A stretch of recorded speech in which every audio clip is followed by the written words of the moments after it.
ஹல்லேலூயா, ஆமென். கர்த்தர் நாமத்துக்கு மகிமை உண்டாவதாக. எத்தனை பேர் நல்ல உற்சாகமாக வந்திருக்கீங்க? உங்க உற்சாகம் எனக்கு மிகுந்த உற்சாகத்தை கொடுக்குது. ஆமென். சரி, இன்னும் சில மணி நேரங்கள் கர்த்தருடைய வார்த்தையை நாம் கேட்க போகிறோம். வேதத்தில் ஒரு மனுஷன் ஒரே ஒரு இரவு ஜெபம் பண்ணான். அந்த ஒரு இரவு ஜெபம் அவன் எதிர்காலத்தையே மாத்துச்சு, சரித்திரத்தையே படைச்சது. ஒரு ஜெபம் அவன் பேரு மாற்றப்பட்டது, அவன் பேர்ல ஒரு தேசமே எழும்பியது. ஹல்லேலூயா. அதுதான் யாக்கோபு. அவ்வளவு போராட்டத்தில் அவன் ஜெபித்தான். மறுநாள் காலையில வாழ்வா சாவா என்கிற போராட்டம். இருப்பனா இருக்க மாட்டேனான்னு அவனுக்கு தெரியல. காலையில சூரியன் அஸ்தமிக்க போது அவன் உயிரோடு இருப்பானா, பிள்ளைகள் உயிரோடு இருப்பார்களா, மனைவிமார்கள் உயிரோடு இருப்பார்களா, அவன் சேர்த்து வைத்த ஆஸ்தி சொத்து மிருகங்கள் உயிரோடு இருக்குமான்னு அவனுக்கு தெரியாது. ஏன்னா காலையில ஒரு போராட்டம் அவனுக்கு நேராக எழும்பிக்கிட்டு இருந்தது. அவன் என்ன பண்ணா, அந்த ஒரே ஒரு இரவு, நமக்காவது நல்ல ஒரு மண்டபம் ஏசி போட்டு நல்ல சில்லுன்னு இருக்குது. ஆனால் அவனுக்கு ஒரு ஏரிக்கரை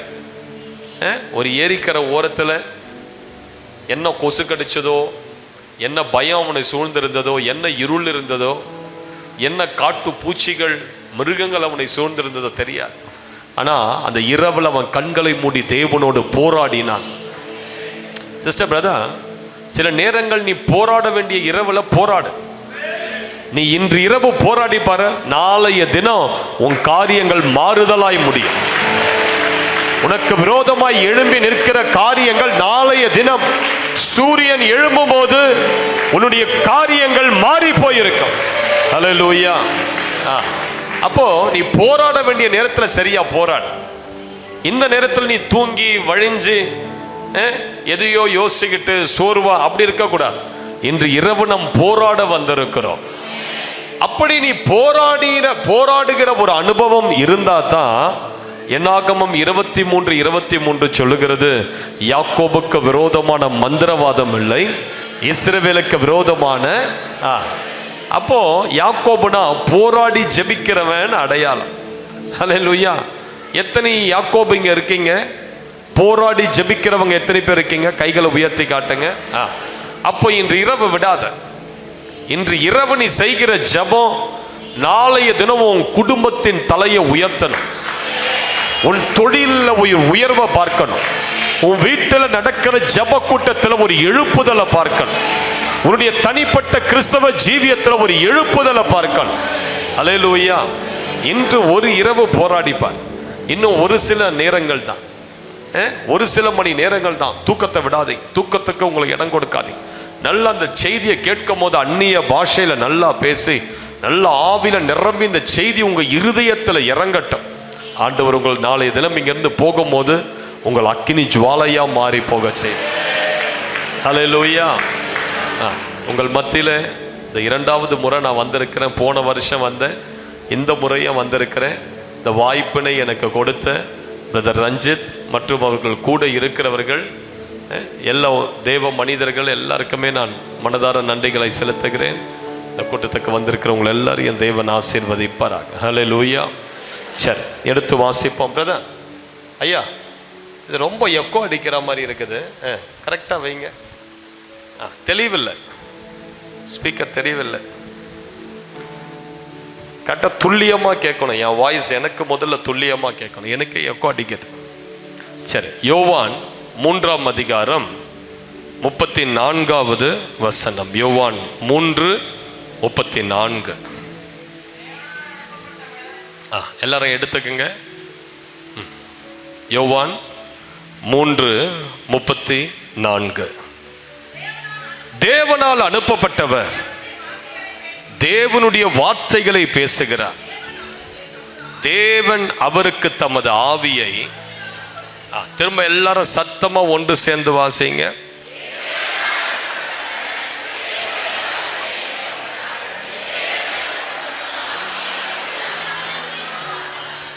இது யாரை குறித்து சொல்லப்படுகிற வார்த்தை? யாரை குறித்து இது சொல்லுது? இந்த வசனம் யாரை குறித்து பேசுது? ஆண்டவராகிய இயேசு கிறிஸ்துவை குறித்து சொல்லப்பட்ட ஒரு வார்த்தை. தேவனால் அனுப்பப்பட்டவர் எதை பேசுறாரு? தேவனுடைய வார்த்தையை பேசுகிறவர்களுக்கு என்ன நடக்குது சொல்லுங்க. தேவனுடைய வார்த்தையை பேசுறவங்களுக்கு என்ன கொடுக்கப்படுது? அளவில்லாத அபிஷேகம். தேவனால் அனுப்பப்பட்டவர் தேவனுடைய வார்த்தைகளை பேசுகிறார். தேவன் அவருக்கு தமது ஆவியை அளவில்லாமல் கொடுக்கிறார். இயேசு கிறிஸ்துவின் மேல இருந்த அபிஷேகத்துக்கு அளவு இல்லை. அபிஷேகத்தில் அளவு இருக்குது. அபிஷேகத்தில் அளவு இருக்குது. சிலர் ரட்சிக்கப்பட்ட பிறகு அந்த கணுக்கால்லையே நிப்பீங்க பாருங்க. கணுக்கால்லையே நிப்பீங்க. அந்த கால் வரைக்கும் தான் அந்த அபிஷேகம் இருக்கும். அது ஒரு அளவு. அது நீங்க சபைக்கு வருவது போவது அதை காட்டுறது. சபைக்கு சரியா வரீங்களா போறீங்களா? கணுக்கால் அளவு அபிஷேகம். முழங்கால் அளவு ஒரு அபிஷேகம் இருக்குது. அது நீங்க சபையில செய்யற சண்டே கிளாஸ் மினிஸ்ட்ரி, சபையில பெருக்கிறது, சமைக்கிறது, பாய் போடுறது, இதெல்லாம் காட்டுற ஒரு ஊழியம். இடுப்பு அளவு ஒரு அபிஷேகம் இருக்குது. இது ஒரு மனிதன் மேல இருக்கிற பாதி அபிஷேகம். அந்த அபிஷேகம் உங்களை சபையில ஒரு ஜப லீடராக, உங்க குடும்பத்தில் நல்ல ஒரு ஜபிக்கிற லீடராக, உங்க வீட்டில் ஒரு ஜப கூட்டம் நடத்துவீங்க, சபையில நடக்கிற எல்லா ஜப கூட்டங்களில் பங்கு பெறுவீங்க. அது ஒரு அளவு அபிஷேகம். ஆனா அதை தாண்டி ஒரு அபிஷேகம் இருக்குது. அதுதான் நீந்துகிற அபிஷேகம். ஹல்லேலூயா. நீந்துகிற அபிஷேகத்தையும் தாண்டின ஒரு அளவு இருக்குது. நீந்த கூடாத ஒரு அளவு. ஹல்லேலூயா. அப்போ தேவன் அபிஷேகத்தால் அளவை வைத்திருக்கிறார். இந்த அளவுல நீங்க எங்க நிக்கிறீங்கன்றதை இன்னைக்கு யோசிச்சுப்பார். எந்த அளவு அபிஷேகத்துல நீ கிறிஸ்தவ ஜீவியத்துல பயணித்து கொண்டிருக்கிற? இந்த கணுக்கால் அளவு, முழங்கால் அளவு, இடுப்பு அளவு, இந்த அளவுல நிக்கிறவங்க எல்லாம் பிசாசு தூக்கி போட்டுடும். ஊதி உங்களுக்கு விரோதமா மந்திரம் செஞ்சா அது உங்களை கசக்கி போட்டுடும். இந்த இடுப்பு அளவுல நிக்கிறவங்க எல்லாம் பிசாசெல்லாம் எதிர்க்கணும்னு ஆசையப்படாதீங்க. கணுக்கால் அளவுல நின்னுகிட்டு நான் வான மண்டலத்தை கட்டுறேன், எல்லை ஆவியை கட்டுறேன்னா அது உங்களை கட்டிட்டு போயிடும் வீட்டில். இன்னைக்கு நிறைய பேர் ஏன் குடும்பம் கட்டப்பட்டு இருக்குது. நான் சமீபத்தில் ஒரு சபைக்கு போயிருந்தேன். அங்கே பாஸ்டர் ஒரு பெண்ணை கூப்பிட்டு, ஐயா இந்த பிள்ளைக்காக ஜெபம் பண்ணுங்க. நான் கேட்டேன் என்ன பிரச்சனை? இந்த பிள்ளையினுடைய உடம்புல ஒரு விக்கிரக ஆவி இறங்கி இருக்கு. ஆனா இவ ஒரு ஜப வீராங்கனை, பயங்கரமா முழங்கால நின்று ஜபிப்பா. நான் கேட்டேன் சரி ஜபிக்கிற, சரி என்ன நீ செஞ்ச சொல், இந்த ஆவி உன்னை பிடிக்க நீ என்ன செஞ்ச? அப்போ அந்த பிள்ளை சொல்ல, நான் ஒவ்வொரு தெருவா போய் அங்க இருக்கிற கோவில்களை, அங்க இருக்கிற விக்கிரகங்களை கட்டி போட்டேன் இயேசுவின் நாமத்தை சொல். நான் கேட்டேன் உன்னை யார் அதை செய்ய சொன்னது? உன்னை யார் அதை செய்ய சொன்னது? நீ நினைக்கிற மாதிரி அங்க இருக்கிற ஆவிகள் சாதாரண ஆவிகள் கிடையாது. நீங்க நினைக்கிறீங்க அப்படின்னா அந்த கோயிலை கையை காட்டி நான் கட்டி போட்டா அது கட்டுண்டு போயிடும். அதெல்லாம் சும்மா. அதுங்களுக்கு ஒரு வல்லம் இருக்குது.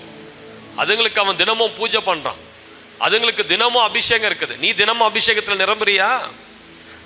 அந்த சிலைக்கு தினமும் அபிஷேகத்தை ஊத்துறான் தலையில.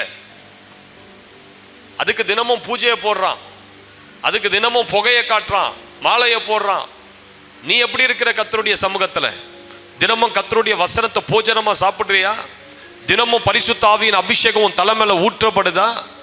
அது தினமும் அந்த சிலையை அவன் தண்ணியை ஊத்தி கழுவுறான். உன் சரீரத்துல உன் ஆவி ஆத்மாவை இயேசுவின் ரத்தத்தால தினமும் நீ கழுவுறியா? உன்னுடைய அபிஷேகத்தின் அளவு எப்படி இருக்குது? உன் கிறிஸ்தவ ஜீவியம் எப்படி இருக்குது? இதை நீ செய்யாத அவைகளை கட்டினா உன் வாழ்க்கை போயிடும். அந்த பிள்ளைய பிசாசு பிடிச்சிடுச்சு. அன்றையில இருந்து அந்த பிள்ளைக்கு கர்ப்பப்பையில ஒரு வியாதி, முதுகு தண்டுல பயங்கரமான வலி. அந்த பிள்ளை நிக்கிறா. ஜெபிக்கும் போது பயங்கரமான ஒரு விக்கிரகத்தின் ஆவி அவளுக்குள்ள இருந்து வெளியே சொல்லுது, என்ன கட்டணும்னு வந்தால, அதனால்தான் இவன் வாழ்க்கையை நான் கட்டி வச்சிருக்கேன். சிஸ்டர் பிரதர், இந்த கணுக்கால் அளவு, முழங்கால் அளவு, இடுப்பு அளவுல நிக்கிறவங்கெல்லாம் யாராவது மந்திரம் பண்ண அந்த மந்திர சக்திகள் அவர்களை பிடிச்ச. இவர்கள் ஆண்டவருக்காக பெரிய காரியங்களை செய்ய முடியாது.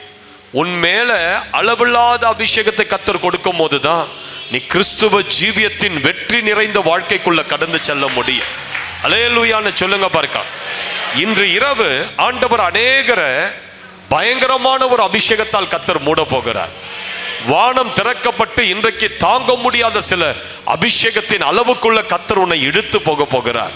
எத்தனை பேர் ஆயத்தமா இருக்கீங்க? எத்தனை பேர் ஆயத்தமா வந்திருக்கீங்க? இயேசு கிறிஸ்துவின் மேல அளவில்லாத அபிஷேகம் இருந்தது. இயேசு கிறிஸ்து பிறப்பதற்கு சுமார் 600 ஆண்டுகளுக்கு முன்பதாக ஏசாயா எனும் தீர்க்கதரிசி அவர் மேல எப்படிப்பட்ட வரங்கள், எப்படிப்பட்ட அபிஷேகம் கிரியை செய்யும் என்று தீர்க்க தரிசனமாக 500 ஆண்டுகளுக்கு முன்பதாகவே தீர்க்க தரிசனம் உரைத்திருக்கிறார். ஏசாயா 11ஆம் அதிகாரம் 2ஆம் வசனம். அந்த பச்சை கலர் சட்டையை தட்டி எழுப்புங்க பாருங்க. அவருதான், அவ்வளவுதான். மேல போயிட்டீங்களா? இதுக்கு நீங்க வீட்டுல தூங்கி இருக்கலாமே. நைட் பிரேயர்ல வந்தா நல்லா ஜெபிக்கணும். பிசாசு பாருங்க அப்படியே தூக்கத்தை கொண்டு வருவான். புரியுதுங்களா? நைட் பிரேயர் வந்தா நீங்க அந்நிய பாஷையோடு செய்தியை கேட்கணும். இல்லைன்னா டக்குன்னு பிசாசு உங்களை தூக்கிட்டு போயிடுவான். நல்ல அந்நிய பாஷையோடு இந்த செய்தியை கேளுங்க. இது உங்களுக்கு ஆசீர்வாதமா இருக்கு. எடுத்து வாசிங்க. ஏசாயா 11ஆம் அதிகாரம் 2ஆம் வசனம். ஞானத்தையும் உணர்வையும் அருளும் ஆவியும், ஆலோசனையும் பலனையும் அருளும் ஆவியும், அறிவையும் கர்த்தருக்கு பயப்படுகிற பயத்தையும் அருளும் ஆவியும் ஆகிய கர்த்தருடைய ஆவியானவர் அவர் மேல் தங்கி இருப்பார். 7 விதமான அபிஷேகத்தை இந்த வசனம் சொல்லுகிறது. இயேசு கிறிஸ்துவின் மேல 7 விதமான அபிஷேகம், 7 மடங்கு அபிஷேகம். 7 என்றால் நிறைவை காட்டுகிறது. அபிஷேகத்தின் நிறைவில் இயேசு இருந்தார். அல்லேலூயா. இயேசு ஞானஸ்தானம் பெற்று கரையேறின உடனே அவர் என்ன பண்ணாரு? ஜெபம் பண்ணார். எதை வச்சு ஜெபம் பண்ணியிருப்பாரு? பழைய ஏற்பாட்டில் தன்மேல் சொல்லப்பட்ட வாக்கு தத்தங்களை எண்ணி ஜெபம் பண்ணியிருப்பார். தேவனே, எவ்வளோ ஜனங்க கட்டுண்டு இருக்கிறாங்க, வியாதியில இருக்கிறாங்க, குஷ்டரோகத்தில் இருக்கிறாங்க, மரண படுக்கையில் இருக்கிறாங்க. ஐயோ, இந்த ஜனங்களை விடுவிக்க நீர் எனக்கு வாக்கு பண்ணின அந்த அபிஷேகம் எங்கே? நீர் எனக்கு தருவேன் என்று சொன்ன அந்த 7 மடங்கு அபிஷேகம் எங்கே?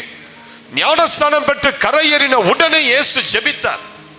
இயேசு ஜெபித்த போது என்ன நடந்தது? வானம் திறக்கப்பட்டு பரிசுத்த ஆவியானவர் புறாவை போல ரூபம் கொண்டு இயேசு கிறிஸ்துவின் மேல் இறங்கி வந்தார். ஹல்லேலூயா. சரியான அபிஷேகம், சரியான ஞானஸ்தானம் உன்னை சரியான அபிஷேகத்துக்குள்ள வழி நடத்தும்.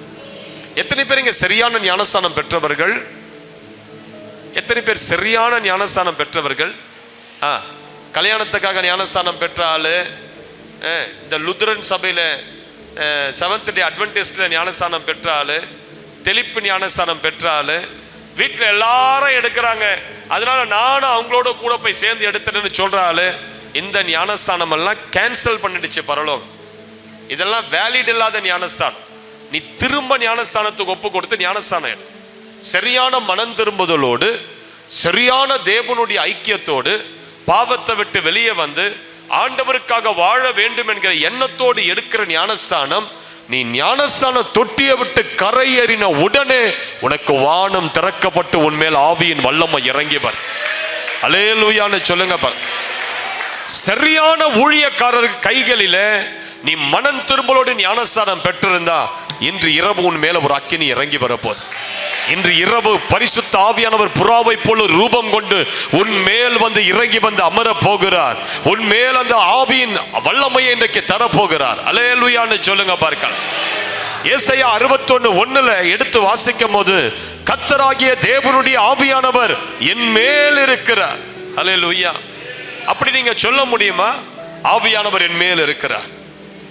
இந்த வசனத்தை தான் இயேசு லூக்கா 4ஆவது அதிகாரத்துல சபையின் நடுவை எடுத்து வாசிக்கிறார். கர்த்தருடைய ஆவியானவர் என் மேல் இருக்கிறார், தரித்திரருக்கு சுவிசேஷத்தை அறிவிக்க. ஹல்லேலூயா.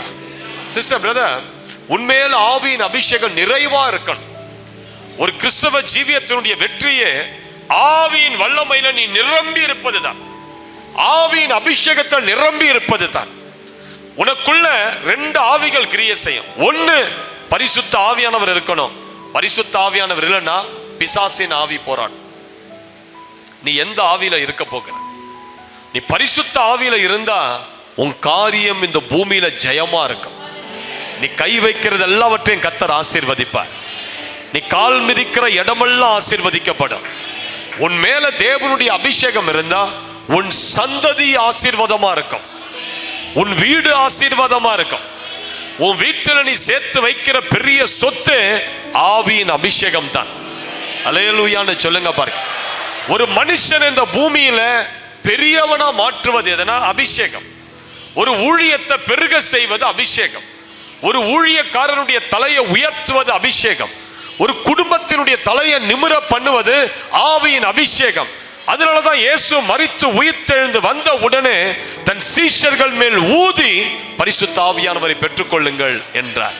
ஆண்டவர் இன்றைக்கு உங்களுக்கு தரக்கூடிய ஒரு விலையேற பெற்ற பொக்கிஷம் என்னன்னா, இன்று இரவு உங்களுக்கு அபிஷேகத்தை கர்த்தர் கொடுக்க விரும்புகிறேன். உங்களுக்கு ஆவியின் வல்லமையை கர்த்தர் கொடுக்க விரும்புகிறேன். இந்த இடத்துல சில பேர் வந்திருப்பீங்க, ஐயா நான் ஆதியில இயேசுவை ஏற்றுக்கொண்ட புதுசுல ஒரு ஃபயர் இருந்தது, எனக்குள்ள ஒரு அக்கினி இருந்தது. 2 மணி நேரங்கள் நான் முட்டில நிற்பேன், பைபிளை எடுத்தா 20 அதிகாரங்கள் வாசிப்பேன், வாரம் உபவாசிப்பேன், ஆத்துமாக்களுக்காக ஜெபிக்கிற பாரம் எனக்குள்ள இருந்தது. ஊழியனா நான் முதல் ஆளா போய் நிற்பேன். ஆனா இப்ப அதெல்லாம் எங்க போச்சுன்னே தெரியல. இப்ப என்னால ஜெபிக்க முடியல, இப்ப என்னால பைபிள் வாசிக்க முடியல. இப்போ ஊழியன் சொன்னாலே எனக்கு சோர்வு வருது. முதல்ல யாரையாவது பார்த்தா சுவிசேஷத்தை எப்படியாவது அவர்களுக்கு அறிவிக்கணும்னு சொல்லி ஒரு வெறி, ஒரு வைராக்கியம் இருந்தது. இப்பெல்லாம் அந்த வைராக்கியம் எங்க போச்சுன்னே தெரியலன்னு சொல்லி சோர்ந்து போய் இருக்கீங்களா? இன்று இரவு கர்த்தர் உங்களை அக்கினி ஜுவாலையா எழும்ப பண்ணுவார். இன்று இரவு கர்த்தருடைய அபிஷேகம் உங்கள் மேல் மீண்டுமா இறங்கி வரும். கைகளை உயர்த்தி ஒரு அல்லேலூயான்னு சொல்லுங்க பாருங்க. அல்லேலூயான்னு சொல்லுங்க பாருங்க. புரியுதுங்களா நான் சொல்றது உங்களுக்கு? இயேசு கிறிஸ்துவின் மேல அளவில்லாத அபிஷேகம் இருந்ததுனால தான் அவரை பின்தொடர்ந்து வந்த, கண்ணீரோடு வந்த எவ்வளோ ஜனங்களை சுகமாக்கினார், எவ்வளோ பேருடைய கண்ணீரை துடைத்தார். சிஸ்டர் பிரதர், இந்த அபிஷேகம் இருந்ததுன்னா எவ்வளோ ஜனங்களுடைய கண்ணீரை நீ துடைக்க முடியும், எவ்வளோ ஜனங்களுடைய பாடுகளை நீ குணமாக்க முடியும். வேதனையில வலியில நிர்பந்தமான மனிதன் நான், என்னை விடுதலையாக்க யாருமே இல்லைன்னு சொல்லி எவ்வளோ ஜனம் இந்த பூமியில தெரியுது. விடுதலையாக்க ஒருத்தர் இல்லையான்னு சொல்லி எவ்வளோ ஜனம் இந்த பூமியில தெரியுது. அந்த ஜனங்கள் எல்லாம் விடுதலையாக்குவது எது? உன் மேல இருக்கிற அபிஷேகம். நீ அபிஷேகத்துல நிரம்பி பாரு, நீ சாகுறதுக்குள்ள உன்னை கொண்டு ஆண்டவர் ஆயிரக்கணக்கான ஜனங்களை குணமாக்குவார். உன்னை கொண்டு ஆயிரக்கணக்கான ஜனங்களை தேவன் விடுவிப்பார். அல்லேலூயான்னு சொல்லுங்க பாருங்க. வாழ்ந்தா அபிஷேகத்தோடு வாழ, ஊழியம் செஞ்சா அபிஷேகத்தோடு ஊழியம் செய், இல்லையா செத்துடு, அவ்வளவுதான். புரியுதா நான் சொல்றது? கைகளை உயர்த்தி சொல்லுங்க, ஆண்டவரே வாழ்ந்தா நான் அபிஷேகத்தோடு வாழ இன்று இரவு எனக்கு கிருபை செய்யுங்க. அப்படி இல்லைன்னா என் உயிரை எடுத்துருங்க. அப்படி நீ ஜெபம் பண்ணு. நான் அப்படிதான் ஜெபம் பண்ணி ஊழியத்துக்கு வந்தேன். வாழ்ந்தா ஃபயரா இருக்கணும், ஊழியம் செஞ்சா ஒரு ஃபயர் இருக்கணும், ஊழியம் செஞ்சா திரள் கூட்டத்தை பார்க்கணும், ஊழியம் செஞ்சா அந்த இடத்துல மகிமை இருக்கணும், அற்புதங்கள் இருக்கணும். இல்லைன்னா என்னை விட்டுருங்க, நான் ஊழியத்துக்கு வரல அப்படின்னு சொல்லிட்டேன். அல்லேலூயா. 10 நாள் உபவாசம் இருந்தேன், 21 நாள் உபவாசம் இருந்தேன், 40 நாள் உபவாசம் இருந்தேன். சில வரங்கள் வல்லமைகளுக்காக 2 ஆண்டுகள் முழங்கால் பண்ணிட்டு இரவெல்லாம் ஆண்டவர்கிட்ட அழுது அழுது அழுது அழுது ஜெபம் பண்ணி ஒரு நாள் என் மேல ஒரு பலத்த வல்லமை இறங்கி வந்தது. தூக்கி என்னை கீழே வீசியது. எழுந்திருக்கவே முடியாதபடி ஒரு 1/2 மணி நேரம் நான் கீழே விழுந்து கண்டிருந்தேன். அதற்கு பிறகு எழுந்து நின்ற பிறகு ஜெபிக்கும் போது பிசாசுகள் ஆட ஆரம்பிச்சது, வியாதிகள் குணமாக ஆரம்பிச்சது, குடிகாரர்கள் மனம் திரும்ப ஆரம்பிச்சாங்க, பாவிகள் பாவத்தை விட்டு வெளியே வர ஆரம்பிச்சாங்க, தேவனுடைய மகிமை வெளிப்படுவதை பார்க்க முடியுது. அப்ப பிடிச்சேன், ஓஹோ அனாயிண்டிங் வந்துட்டா தேசத்துல மாற்றத்தை கொண்டு வர முடியும். அபிஷேகம் வந்துட்டா ஊழியத்துல மாற்றம் வந்துடும். அபிஷேகம் வந்துட்டா குடும்பத்துல மாற்றம் வந்துடும். அல்லேலூயான்னு சொல்லுங்க பாருங்க. நீ அபிஷேகம் பெற்ற நபரா வாழ்ந்து பாரு, உன் குடும்பம் எல்லாம் மாறுதா இல்லையான்னு பாரு, உன் கணவர் மாறுறாரா இல்லையான்னு பாரு. அல்லேலூயான்னு சொல்லுங்க பாரு. நெருப்பு மேல பஞ்சை தூக்கி போடு, பஞ்சு என்ன ஆகும்? கட்டையை தூக்கி போடு, கட்டை என்ன ஆகும்? துணியை தூக்கி போடு, துணி என்ன ஆகும்? நீ நெருப்பா இருந்தா உன் கணவர் பற்றி எரிவார், நீ நெருப்பா இருந்தா உன் பிள்ளைகள் பற்றி எரிவார்கள், நீ நெருப்பா இருந்தா உன் பட்டணம் பற்றி எரியும், நீ நெருப்பா இருந்தா தேசம் பற்றி எரியும். அதனாலதான் ஆண்டவர் சொல்றாரு, யாக்கோபின் வம்சத்தார் அக்கினியாயும் யோசேப்பின் வம்சத்தார் அக்கினி ஜுவாலைகளாய் இருப்பார்கள். தேவ பிள்ளைகள் அக்கினியும் அக்கினி ஜுவாலையுமாய் வாழணும். அதுதான் கிறிஸ்தவ ஜீவியம். கிறிஸ்தவ ஜீவியம் என்பது அனலும் இல்லாமல் குளிரும் இல்லாமல் வெதுவெதுப்பாய் வாழ்கிற ஜீவியம் அல்ல. கிறிஸ்துவ ஜீவியம் என்பது ஒரு அக்கினி ஜுவாலையாய் வாழ ஒரு அழைப்பு. உன்னை கர்த்தர் அழைத்திருக்கிறார். எதற்கு? ஃபயரா நீ வாழணும், நெருப்பா பற்றி நீ எரியணும். அது ஒரு அழைப்பு. நீ நெருப்பா பற்றி எரிஞ்சு பாரு, நீ கால் வைக்கிற வீடு ஆசீர்வதிக்கப்படும். நீ எந்த நபரை தொற்றி அந்த நபர் ஆசீர்வாதமா இருப்பாங்க. நீ யாருக்கு ஜெபிக்கிறியோ அவங்க உயிரடைஞ்சு எழும்பி நீ உட்காருவாங்க. அல்லேலூயான்னு சொல்லுங்க. பல ஆண்டுகளுக்கு முன்பதாக ஒரு அம்மா டிஜிஎஸ் தினகரன் வாலிபனா இருந்த போது அவர்கிட்ட போய் சொன்னாங்களாம், ஐயா இந்த கூட்டத்தில் ஏதோ ஒரு கூட்டத்தில் டிஜிஎஸ் தினகரனை பார்த்திருக்கிறான். அவர்கிட்ட சொன்னாங்களாம், பிரதர் இந்த கூட்டத்தில் எவ்வளோ பேர் சுகமானாங்க, ஆனா ஏன் என் பிள்ளை சுகமாகல? என் பிள்ளை நான் வியாதியா தூக்கிட்டு வந்தேன், என் பிள்ளை குணமாகலையே. இப்ப என் பிள்ளைய நான் வியாதியோடு தான் வீட்டுக்கு தூக்கிட்டு போறேன். ஏன் பிரதர் என் பிள்ளை குணமாகல? ஒரு கேள்வி கண்ணீரோடு கேட்டாங்க. அந்த கேள்வி அவர் இருதயத்தை உடைச்சிருச்சு. ஏன் குணமாகல? ஏன் என் பிள்ளை குணமாகல? எல்லாரும் குணமானாங்களே, நிறைய பேர் சுகமானாங்களே, ஆனா ஏன் என் பிள்ளை குணமாகல? வீட்டுக்கு போனார், ஆண்டவருடைய சமூகத்தில் முழங்கால் படியிட்டார். அந்த கேள்வி அவருடைய இருதயத்தில் ஓடிக்கொண்டிருந்தது. ஏன் குணமாகல? என் பிள்ளை ஏன் குணமாகல? ஆண்டவர்கிட்ட கையை உயர்த்தி சொன்னார், அந்த பிள்ளை குணமாவாததற்கு காரணம் நான் தான். அந்த பிள்ளை வியாதியிலிருந்து எழும்பாததற்கு காரணம் நான் தான். கிறிஸ்தவ கூட்டத்துக்கு வந்தோம், அந்த பிள்ளை வியாதியிலிருந்து சுகமாகாத வியாதியோடு போவதற்கு காரணம் நான் தான். ஏன்னா என் மேல அபிஷேகம் இல்லையே, எனக்குள்ள வரங்கள் இல்லையே. ஐயோ, இயேசு கிறிஸ்துவின் மேல இருந்த வரம் எனக்குள்ள கிரியை செஞ்சிருந்தா, இயேசு கிறிஸ்துவின் மேல இருந்த அபிஷேகம் எனக்குள்ள கிரியை செஞ்சிருந்தா, நான் தொட்டிருந்தா அந்த பிள்ளை குணமா இருக்கும், நான் ஜெபம் பண்ணியிருந்தா அந்த பிள்ளை சுகமா இருக்கும். ஆனா எனக்குள்ள அபிஷேகம் இல்லாத, எனக்குள்ள வரங்கள் இல்லாததுனால அந்த பிள்ளை வியாதியோடு போய் இருக்கிறதுன்னு சொல்லி கண்ணீரோடு ஜெபிக்க ஆரம்பித்தார். அதுதான் வரங்களுக்குள்ளாய் அவரை வழிநடத்தியது. அந்த வேதனை, அந்த பாரம் தான் ஆவியானவருடைய பிரசன்னத்துக்காக அவரை ஏங்க வைத்தது. ஒரு நாள் மதுரையில் நடந்த டி.எல். ஆஸ்பான் கூட்டத்துக்கு போயிருந்தார். ஒரு வாலிபனாக இருந்தார். அந்த கூட்டத்தில் ஏராளமான ஜனங்கள் வந்து சுகமாக்கப்பட்டு விடுதலையாக்கப்பட்டார்கள். நிறைய பேர் கண் தெரியாதவர்கள் வந்து சாட்சி சொல்றாங்க. கடைசி கூட்டம் அது முடிய போகிறது. அப்ப டிஜிஎஸ் தினகரன் ஐயா முழங்கால் போட்டாராம். பயங்கரம் வெயில், மணல் கொதிக்கிறது. அந்த கொதிக்கிற மணல்ல முழங்கால் படியிட்டு ஆண்டவரை பார்த்து கண்ணீரோடு ஜெபித்தார். இன்றையோடு டி.எல். ஆஸ்பான் இந்தியாவை விட்டு போய்விடுவார். ஆனால் எவ்வளோ வியாதியஸ்தர்கள் இருக்கிறாங்களே, அவர்களை யார் குணமாக்குவது? ஆண்டவரே, இந்த இந்திய தேசத்தில் ஒரு டி.எல். ஆஸ்பான் இல்லையா? இன்றோடு இவர் அமெரிக்கா போய் விடுவார். ஆனா ஏன் ஜனங்களை யார் விடுதலையாக்குவது? ஏன் ஜனங்களை யார் சுகமாக்குவது? ஏன் ஜனங்களுக்கு யார் நற்செய்தி அறிவிப்பது? டி.எல். ஆஸ்பான் இல்லையே, ஒரு மனிதனை நீ எழுப்ப மாட்டீரா? சுகமளிக்கிற ஒரு மனிதனை, அபிஷேகம் பெற்ற ஒரு மனிதனை நீ எழுப்ப மாட்டீரா என்று கண்ணீரோடு ஜெபித்துக் கொண்டிருந்த போது வானத்திலிருந்து ஒரு சத்தம் வந்தது.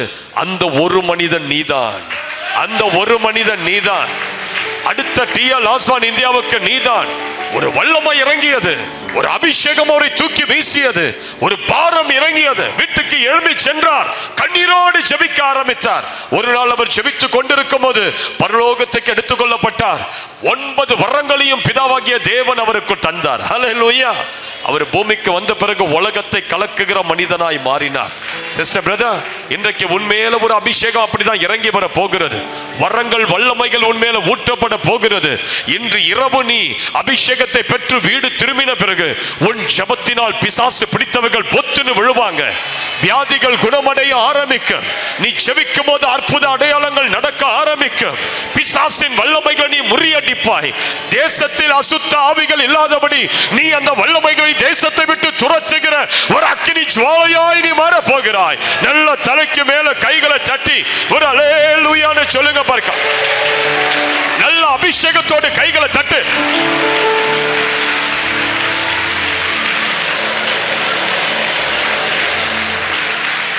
ஷகலபக திடபலக திடபலக லபகதடகரபலக திடபலபரப. Jesus Jesus. கைகளை தட்டும் போதே சில சகோதரிகள் மேல ஒரு அக்கினி இறங்கி வருது.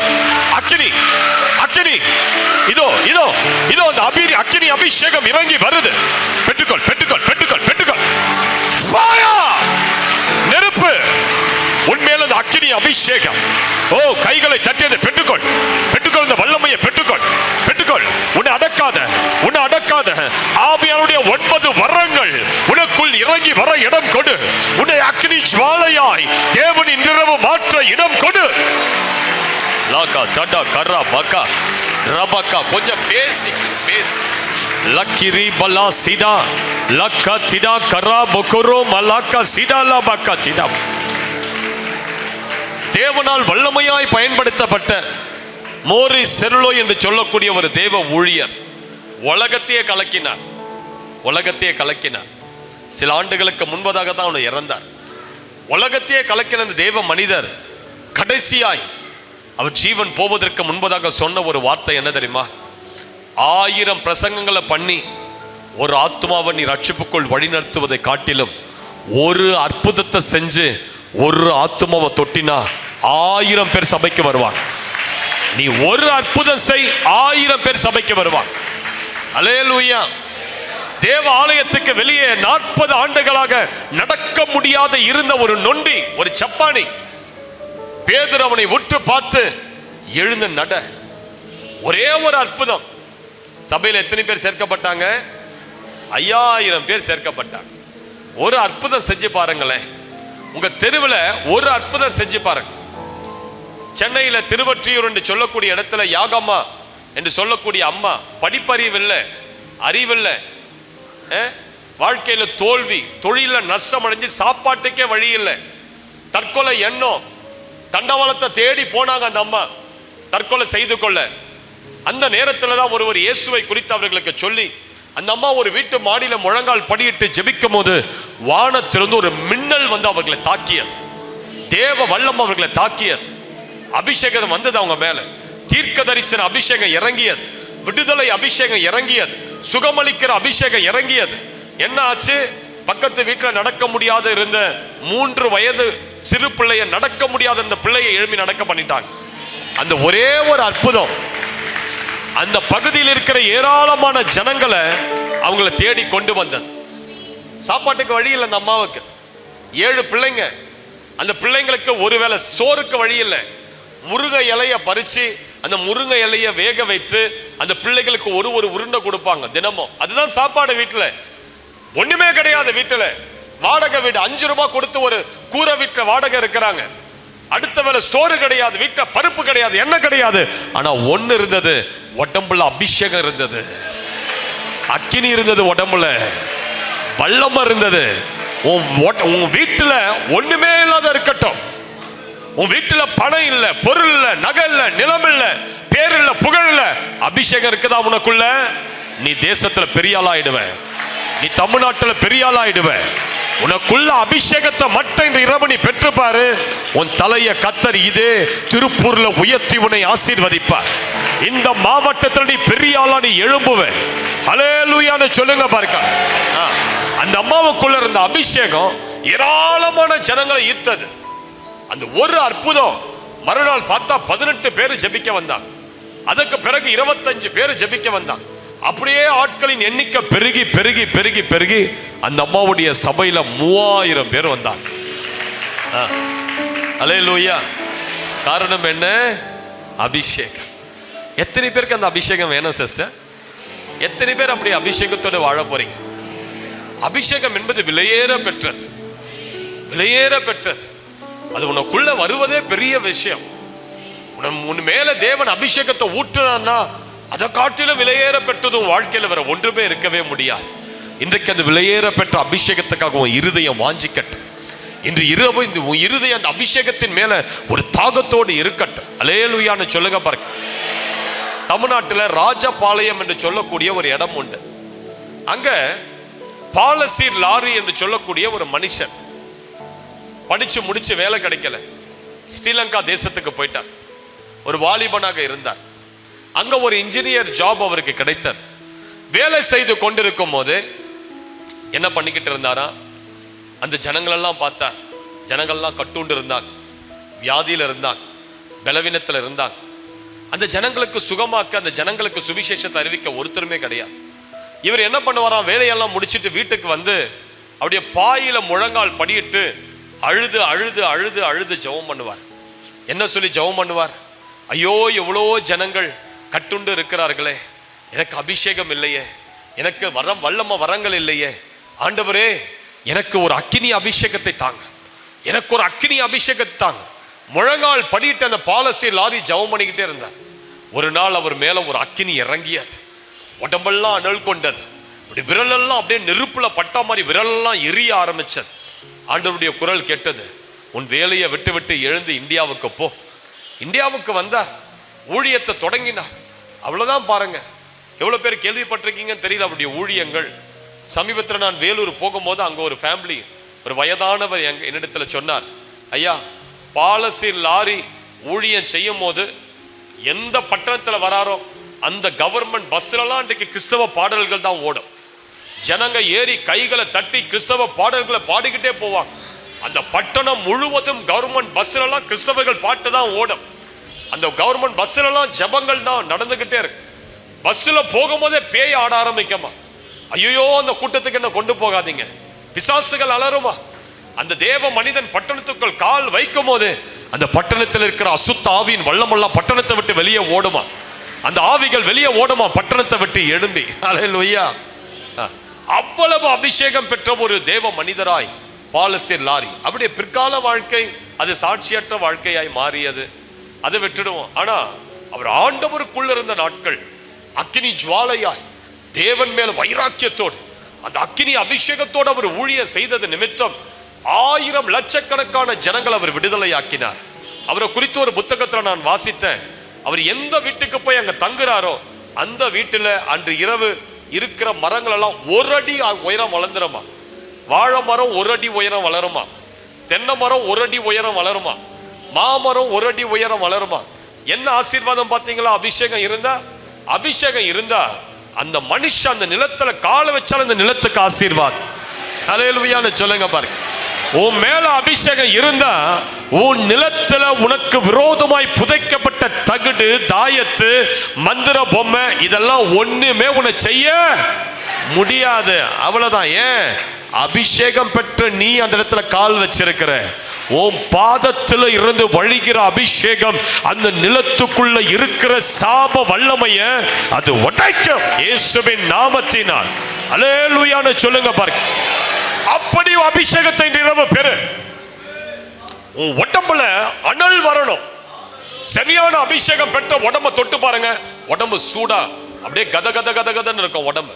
தெரியுமா உங்களுக்கு? என்னதான் நீங்க ஏசியில உட்கார்ந்தாலும் அபிஷேகம் வந்துருச்சுன்னா உடம்பு அப்படி ஃபயரா இருக்கும். உடம்பு அப்படி என்னதான் உங்களுக்கு நல்லா அப்படியே சில்லிங்கா, அப்படியே சில்லான ஒரு கிளைமேட் இருந்தாலும், பனி பொழிவே இருந்தாலும், அபிஷேகம் பெற்ற உடம்பு அப்படி கத கத கதன்னு அப்படியே அனல் வீச அந்த உடம்புல இருந்து. அல்லேலூயான்னு சொல்லுங்க பாருங்க. இன்று இரவு இந்த கூட்டத்தை முடிச்சிட்டு நீங்க வீட்டுக்கு போகும்போது உங்க உடம்பு அனல் கொண்டு எரியணும், அனல் பற்றி எரியணும், அக்கினி அபிஷேகத்தால பற்றி எரியணும். அந்த அக்கினி நீ சாகிற வரையில அணையக்கூடாது. அது அனல் மூட்டி இந்த ஈரோடு மாவட்டத்தில், தமிழ்நாட்டில் ஒரு மாற்றத்தை கொண்டு வருகிற வரையிலும் அந்த அக்கினி அபிஷேகத்தை நீ அனல் மூட்டி எழுப்பி விடு. அல்லேலூயான்னு சொல்லுங்க பார்க்கலாம். எலிசா ஒரு செத்த பிள்ளையினுடைய உடம்புல போய் படுத்தார். பைபிள் சொல்லுது அந்த பிள்ளையினுடைய உடல் அனல் கொண்டது. ஒரு மனுஷன் மேல படுக்கும் போதே ஒரு மனுஷனுடைய அபிஷேகமே ஒரு மனுஷன் மேல ஒரு அனலை கொண்டு வரணும். இன்று இரவு ஆவியானவர் உன் உடம்புல இறங்கும் போது, இன்று இரவு தேவன் உன் உடம்பின் மேல இறங்கி வந்து உட்காரும் போது உனக்குள்ள அனல் அல்ல, நெருப்பு, அக்னி ஜுவாலை. நல்ல கைகளை தட்டி வர. அல்லேலூயா. எல்லா தூக்கத்தின் ஆவிகள் இயேசுவின் நாமத்தினால் வெளியே ஓடிடு இந்த கூட்டத்தை விட்டு. லாக்கா திடா கரா பலாக்கா திடா பலாக்கா திடா பலா.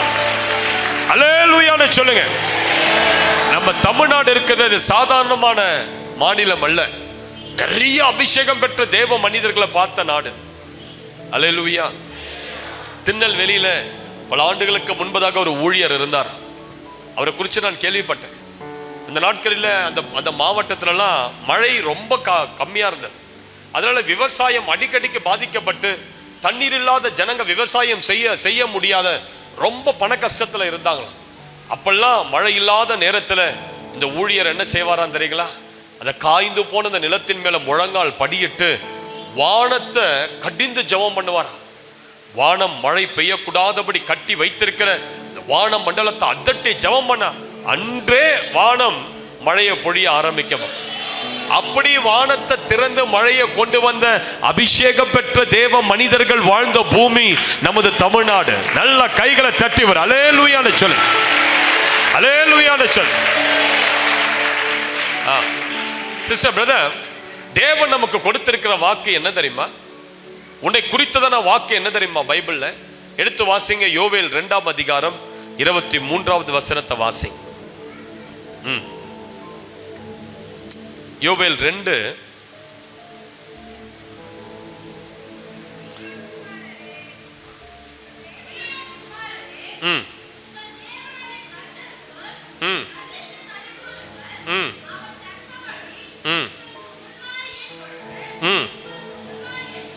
உங்களுக்கு முன்மாரியை கொடுத்து உங்களுக்கு பின்மாரியையும்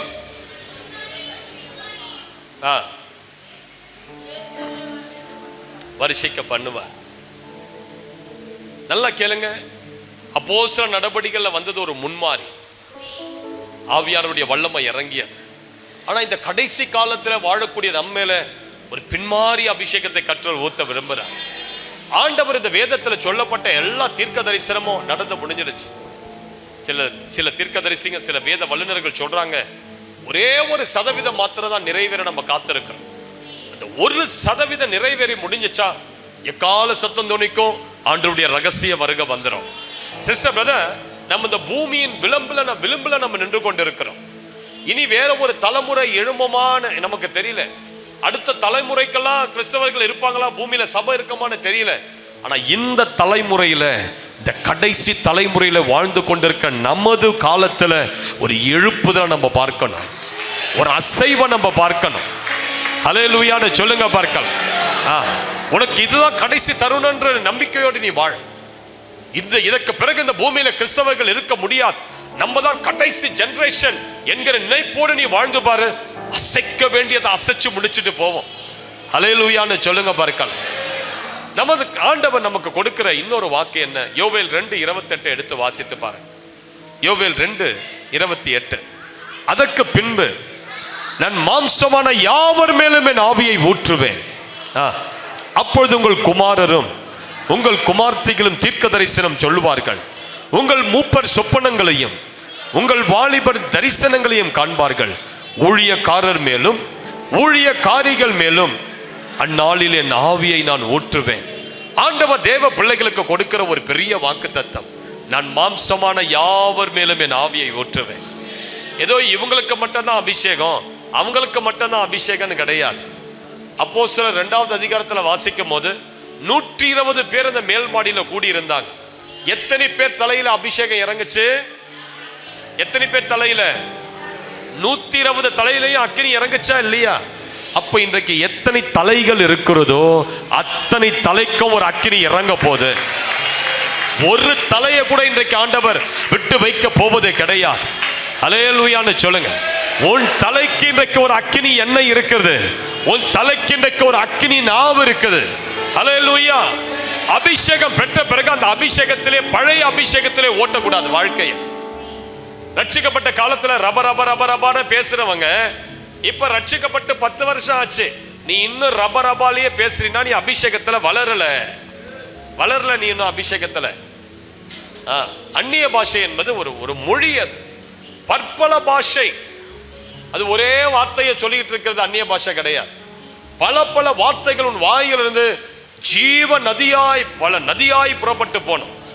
ஜீவ தண்ணீர் உள்ள நதிகளாய் உன் நாவில் இருந்து அந்த அந்நிய பாஷை புறப்படணும்.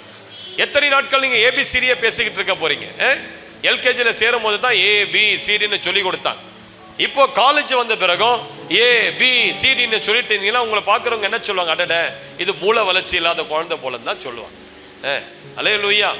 புரியுதா நான் சொல்றது உங்களுக்கு?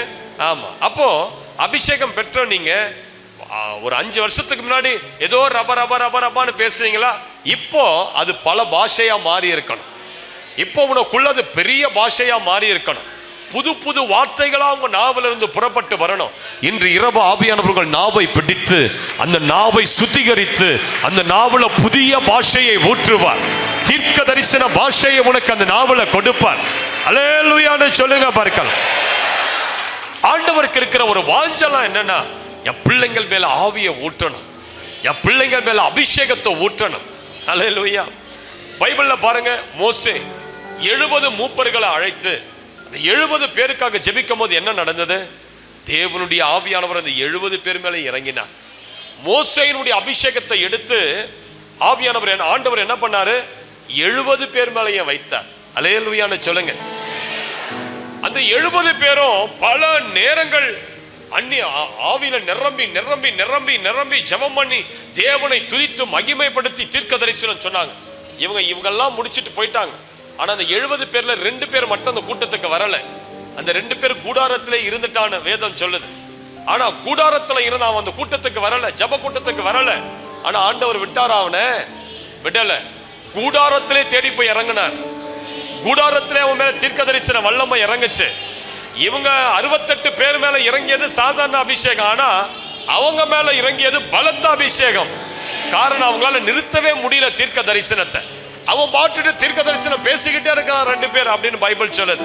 சிஸ்டர் பிரதர், இன்றைக்கு நீ விரும்பினாலும் விரும்பாவிட்டாலும் உன் மேல ஒரு பயங்கர அபிஷேகம் இறங்க போற. அல்லேலூயான்னு சொல்லு. சாதாரணமா நீ வந்திருக்கிற ஏதோ ஒரு இரவு ஜெபம் நீ நினைச்சிட்டு வந்துட்ட. ஆனா இன்றைக்கு உன்னை தூக்கி வீசுகிற ஒரு அக்கினி வரப்போது.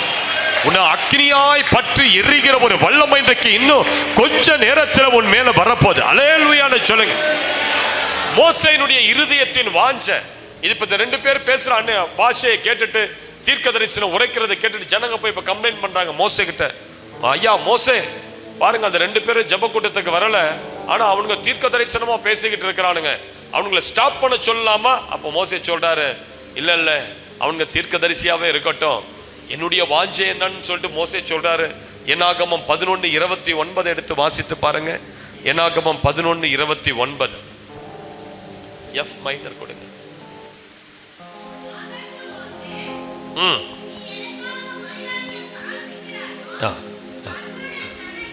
என்னாகமம் 11:29 கர்த்தருடைய ஜனங்கள் எல்லாரும் தீர்க்க தரிசனம் சொல்லத்தக்கதாக கர்த்தர் தம்முடைய ஆவியை அவர்கள் மேல் இறங்க பண்ணினாள், நலவாயிருக்க. ஐயோ, இஸ்ரவேல் ஜனங்கள் எல்லாரும் தீர்க்கதரிசியா இருக்கணும். மோசேயினுடைய பெரிய வாஞ்சை, நான் தீர்க்கதரிசியா இருந்தா மாத்திரம் போதாது, என் ஜனங்களும் எல்லாரும் தீர்க்கதரிசியா இருக்கணும். சிஸ்டர் பிரதர், ஆண்டவருடைய வாஞ்சை அதுதான். அவர் அற்புதம் செய்தார், அவர் வல்லமையை வெளிப்படுத்தினார், அவர் மரித்தோரை எழுப்பினார், அவர் குஷ்டரோகியை சுகமாக்கினார், அது அவர் செய்தது. ஆனா அவருடைய வாஞ்சை என்ன தெரியுமா? என்ன போலவே என் பிள்ளைகள் ஊழியம் செய்யணும், அற்புத அடையாளங்களோடு விடுதலை ஊழியம் செய்யணும், சுகமளிக்கிற ஊழியம் செய்யணும், பேர் சொல்லி தீர்க்க தரிசனம் சொல்லணும். அல்லேலூயான்னு சொல்லுங்க. இதுதான் தேவனுடைய இருதயத்தின் வாஞ்சை. என்னை விசுவாசிக்கிறவன் என்னை காட்டிலும் பெரிய காரியங்களை செய்வான், நான் செய்கிற கிரியைகளையும் செய்வான், இவைகளை பார்க்கிலும் பெரிய காரியங்களை செய்வான். சிஸ்டர் பிரதர், இன்றைக்கு ஆண்டவர் செய்ததால் எல்லாத்தையும் நீங்களும் நானும் செய்யணும். இன்றைக்கு கர்த்தர் அந்த வல்லமையை உங்கள் மேல ஊற்ற போகிறார். இன்றைக்கு அந்த அபிஷேகம் உங்கள் கரங்கள் மேல் இறங்கி வர போகிறார். அல்லேலூயான்னு சொல்லுங்க பார்க்க. 2004 தான் நான் ரட்சிக்கப்பட்டேன். அந்த நாட்களில 6 மணி நேரங்கள் ஜெபம் பண்ணணும். காலையில 3 மணி நேரம், இரவு 3 மணி நேரம். அந்த 6 மணி நேரங்கள் அப்படியே நேர் முழங்கால நின்று ஜெபம் பண்ணிக்கிட்டே இருக்கு. 2 மணி நேரங்கள் கழித்து அந்த முதுகுல ஒரு வலி வரம் பாருங்க, தாங்கவே முடியாது. அப்படியே அந்த ஜன்னலை பிடிச்சுவேன். ஆனா ஒரு வைராக்கியம், அந்த 3 மணி நேரம் முடிகிற வரைக்கும் என் முழங்கால நான் முடக்கவே மாட்டேன். சில நேரங்கள் அப்படி போராடி போராடி போராடி ஜெபிக்க வேண்டியது அவசியம். உன் முழங்கால் வலிக்க வலிக்க நீ ஜெபிப்பது அவசியம். சில நேரங்கள் மயக்கமா இருக்கிற மாதிரி இருக்கும், சில நேரங்கள் தலை சுத்துற மாதிரி இருக்கும், சில நேரங்கள் சோர்வா இருக்கிற மாதிரி இருக்கும். ஆனாலும் விடல, போராடி போராடி போராடி போராடி ஜெபம் பண்ணி முடிச்சுட்டு வேலைக்கு போவோம் பாருங்க. நான் அப்ப வேலை கிடைச்சிருச்சு. வேலைக்கு போவோம் பாருங்க, யாராவது பிசாசு பிடிச்சவங்க அந்த என் ரோல்ல உட்கார்ந்து தான் எழுந்து பேயாட ஆரம்பிப்பாங்க. அவங்களால என் பக்கத்துல உட்கார முடியாது. காதை அடிச்சுட்டு ஓன்னு கத்தி பொத்துன்னு விழுவாங்க. இந்த ஹவுஸ் கீப்பிங் செய்யற சின்ன அம்மா எல்லாம் பக்கெட்டை தூக்கிட்டு வருவாங்க. அந்த அப்படி நடக்கும் போது போட்டுட்டு தப தப தப தபன்னு காதை பிடிச்சிட்டு ஓடுவாங்க. பிசாசின் வல்லம் அதுக்குள்ள வர முடியல. காரணம் என்ன? அபிஷேகம். உன் மேல இருக்கிற அபிஷேகம் உன்னை சுற்றிலும் இருக்கிற ஜனங்களுடைய எல்லா வியாதி பிசாசு எல்லாத்தையும் போய் நோண்டி அதை வெளியே எடுக்க ஆரம்பிக்கும். அல்லேலூயான்னு சொல்லுங்க பார்க்க. இன்று இரவு எத்தனை பேருக்கு அப்படிப்பட்ட ஒரு வல்லமை வேணும் சிஸ்டர்? நல்லா கேளுங்க. வல்லமை வேணுன்றது முக்கியம் கிடையாது. ஆனா அந்த வல்லமையை நீங்க பயன்படுத்தணும், அதுதான் ரொம்ப முக்கியம். இல்லைன்னா கர்த்தர் உங்ககிட்ட கேட்பார், நான் உனக்கு அபிஷேகம் கொடுத்தனே, அதை என்ன செஞ்ச? நீ வரங்கள் வரங்கள்னு கேட்டியே, அபிஷேகம் அபிஷேகம்னு கேட்டியே, அன்று இரவு நான் உன் மேல ஊற்றுனேன் நெருப்பா. அதுக்கு பிறகு நீ எழுந்து போய் ஜனங்களை தொட்டு ஜெபம் பண்ணியா? ஜனங்களுடைய விடுதலைக்காக நீ ஜெபித்தியா? சுவிசேஷம் அறிவிச்சியா? அப்போ வரங்கள் வருவது என்பது மேல் கிடையாது. அந்த வரங்கள் வந்த பிறகு நீங்க ஊழியம் செய்ய எழும்பி நிற்கணும். அல்லேலூயான்னு சொல்லுங்க பார்க்க. இப்ப நம்ம கொஞ்ச நேரம் ஜெபிக்க போகிறோம். ஆண்டவர் ஒரு ஜெபத்துல உங்களை நடத்தும்படி ஏவுகிறார். இப்ப இந்த இடத்துல இருக்கிற சில பேர் மேல தாங்க முடியாத ஒரு வல்லமை இறங்க போகுது. உங்களை தூக்கி வீச சில ஒரு அபிஷேகம். அல்லேலூயா. பைபிள் எல்லாம் டக்குன்னு அப்படியே மூடிங்க, சேரு கீழாக வைத்து விட்டு டக்குன்னு உங்க கண்களை மூடுங்க சொல்றேன். கண்களை மூடுங்க சொல்றேன். ரபகா சிடபலகா திடபலா. அல்லேலூயா அல்லேலூயா. ஒரு வாஞ்சையோடு எதற்கு தேவன் அபிஷேகத்தை கொடுக்கிறார்? அபிஷேகம் அபிஷேகம் கேட்கிறோமே, எதற்கு அந்த அபிஷேகம்? எதற்கு அந்த தேவ வல்லமை? எதற்கு ஒரு தேவ பிள்ளையை ஆண்டவர் அக்கினியால் மூடும்படி விரும்புகிறார்? அபிஷேகத்தினுடைய முதல் நோக்கமே என்ன தெரியுமா? நீ பரிசுத்தமா வாழதான் உனக்கு அபிஷேகம். நீ பரிசுத்தமா வாழதான் உன் மேல கர்த்தர் அக்கினியை ஊற்ற விரும்புகிறார். அதுதான் அபிஷேகத்தினுடைய முதல் நோக்கம். அபிஷேகம் பெற்ற நீ பரிசுத்தமா வாழ்ந்த ஆவ. It's a demand that you have to live holy. நீ அபிஷேகம் பெற்றுட்டு வெளியே போய் கெட்டவத்தை பேசினா உன் மேல இறங்குனது அபிஷேகம் இல்லை, அபிஷேகம் கிடையாது. அபிஷேகம் பெற்றவன் சினிமாவுக்கு முன்னாடி உட்கார மாட்டான். டிவிக்கு முன்னாடி அவனால் உட்கார முடியாது. ட்ரை பண்ணி பாருங்க, ட்ரை பண்ணி பாருங்க. சரியான அபிஷேகம் தான். நீ படம் பார்க்கும் போது உனக்குள்ள இருக்கிற அபிஷேகம் பேசும் உங்ககிட்ட. உன்னை இதற்காகவா நான் நிரப்பினேன்? இந்த டிவிக்கு முன்பதாக உட்கார்ந்து அவன் பேசுற டைலாக்க கேட்கவா? அந்த அசுத்தமான காட்சியை பார்க்கவா அபிஷேகம்? அபிஷேகம் பெற்றவன் பாவத்தை இன்பமா செய்யவே முடியாது. அபிஷேகம் பெற்றவன் பாவத்தை சந்தோஷமா செய்யவே முடியாது. உன்னால நீ அந்த பாவம் செய்யும் போதே உன் மனசு குத்தி கிழிக்க, உன் இருதயம் உன்னை சுக்குநூறா உடைக்கும். உனக்குள்ள ஆண்டவர் பேசி போராடுவார். அதுதான் சரியான அபிஷேகத்தின் அடையாளம். அபிஷேகம் பெற்றவன் அன்றையிலிருந்து தன்னை பரிசுத்தவனாய் காத்துக் கொள்ளுவான். அவன் வாயின் வார்த்தைகள் மாறும். அவன் சிந்தனையில மாற்றம் வரும். அவன் பேச்சில மாற்றம் வரும். அவன் செயல்ல மாற்றம் வரும். அவன் கிறிஸ்துவின் சாயலாய் அவன் மறுரூபமாக ஆரம்பிப்பான். அபிஷேகமே ஒரு மனுஷனை பரிசுத்தமாய் வாழதான். அல்லேலூயான்னு சொல்லுங்க பாருங்க. நல்ல தலைக்கு மேல கைகளை உயர்த்தி கைகளை அசைச்சு ஒரு அல்லேலூயா சொல்லுங்க. யாத்திராகமம் 30:30 எடுத்து வாசிங்க. யாத்திராகமம் 30:30.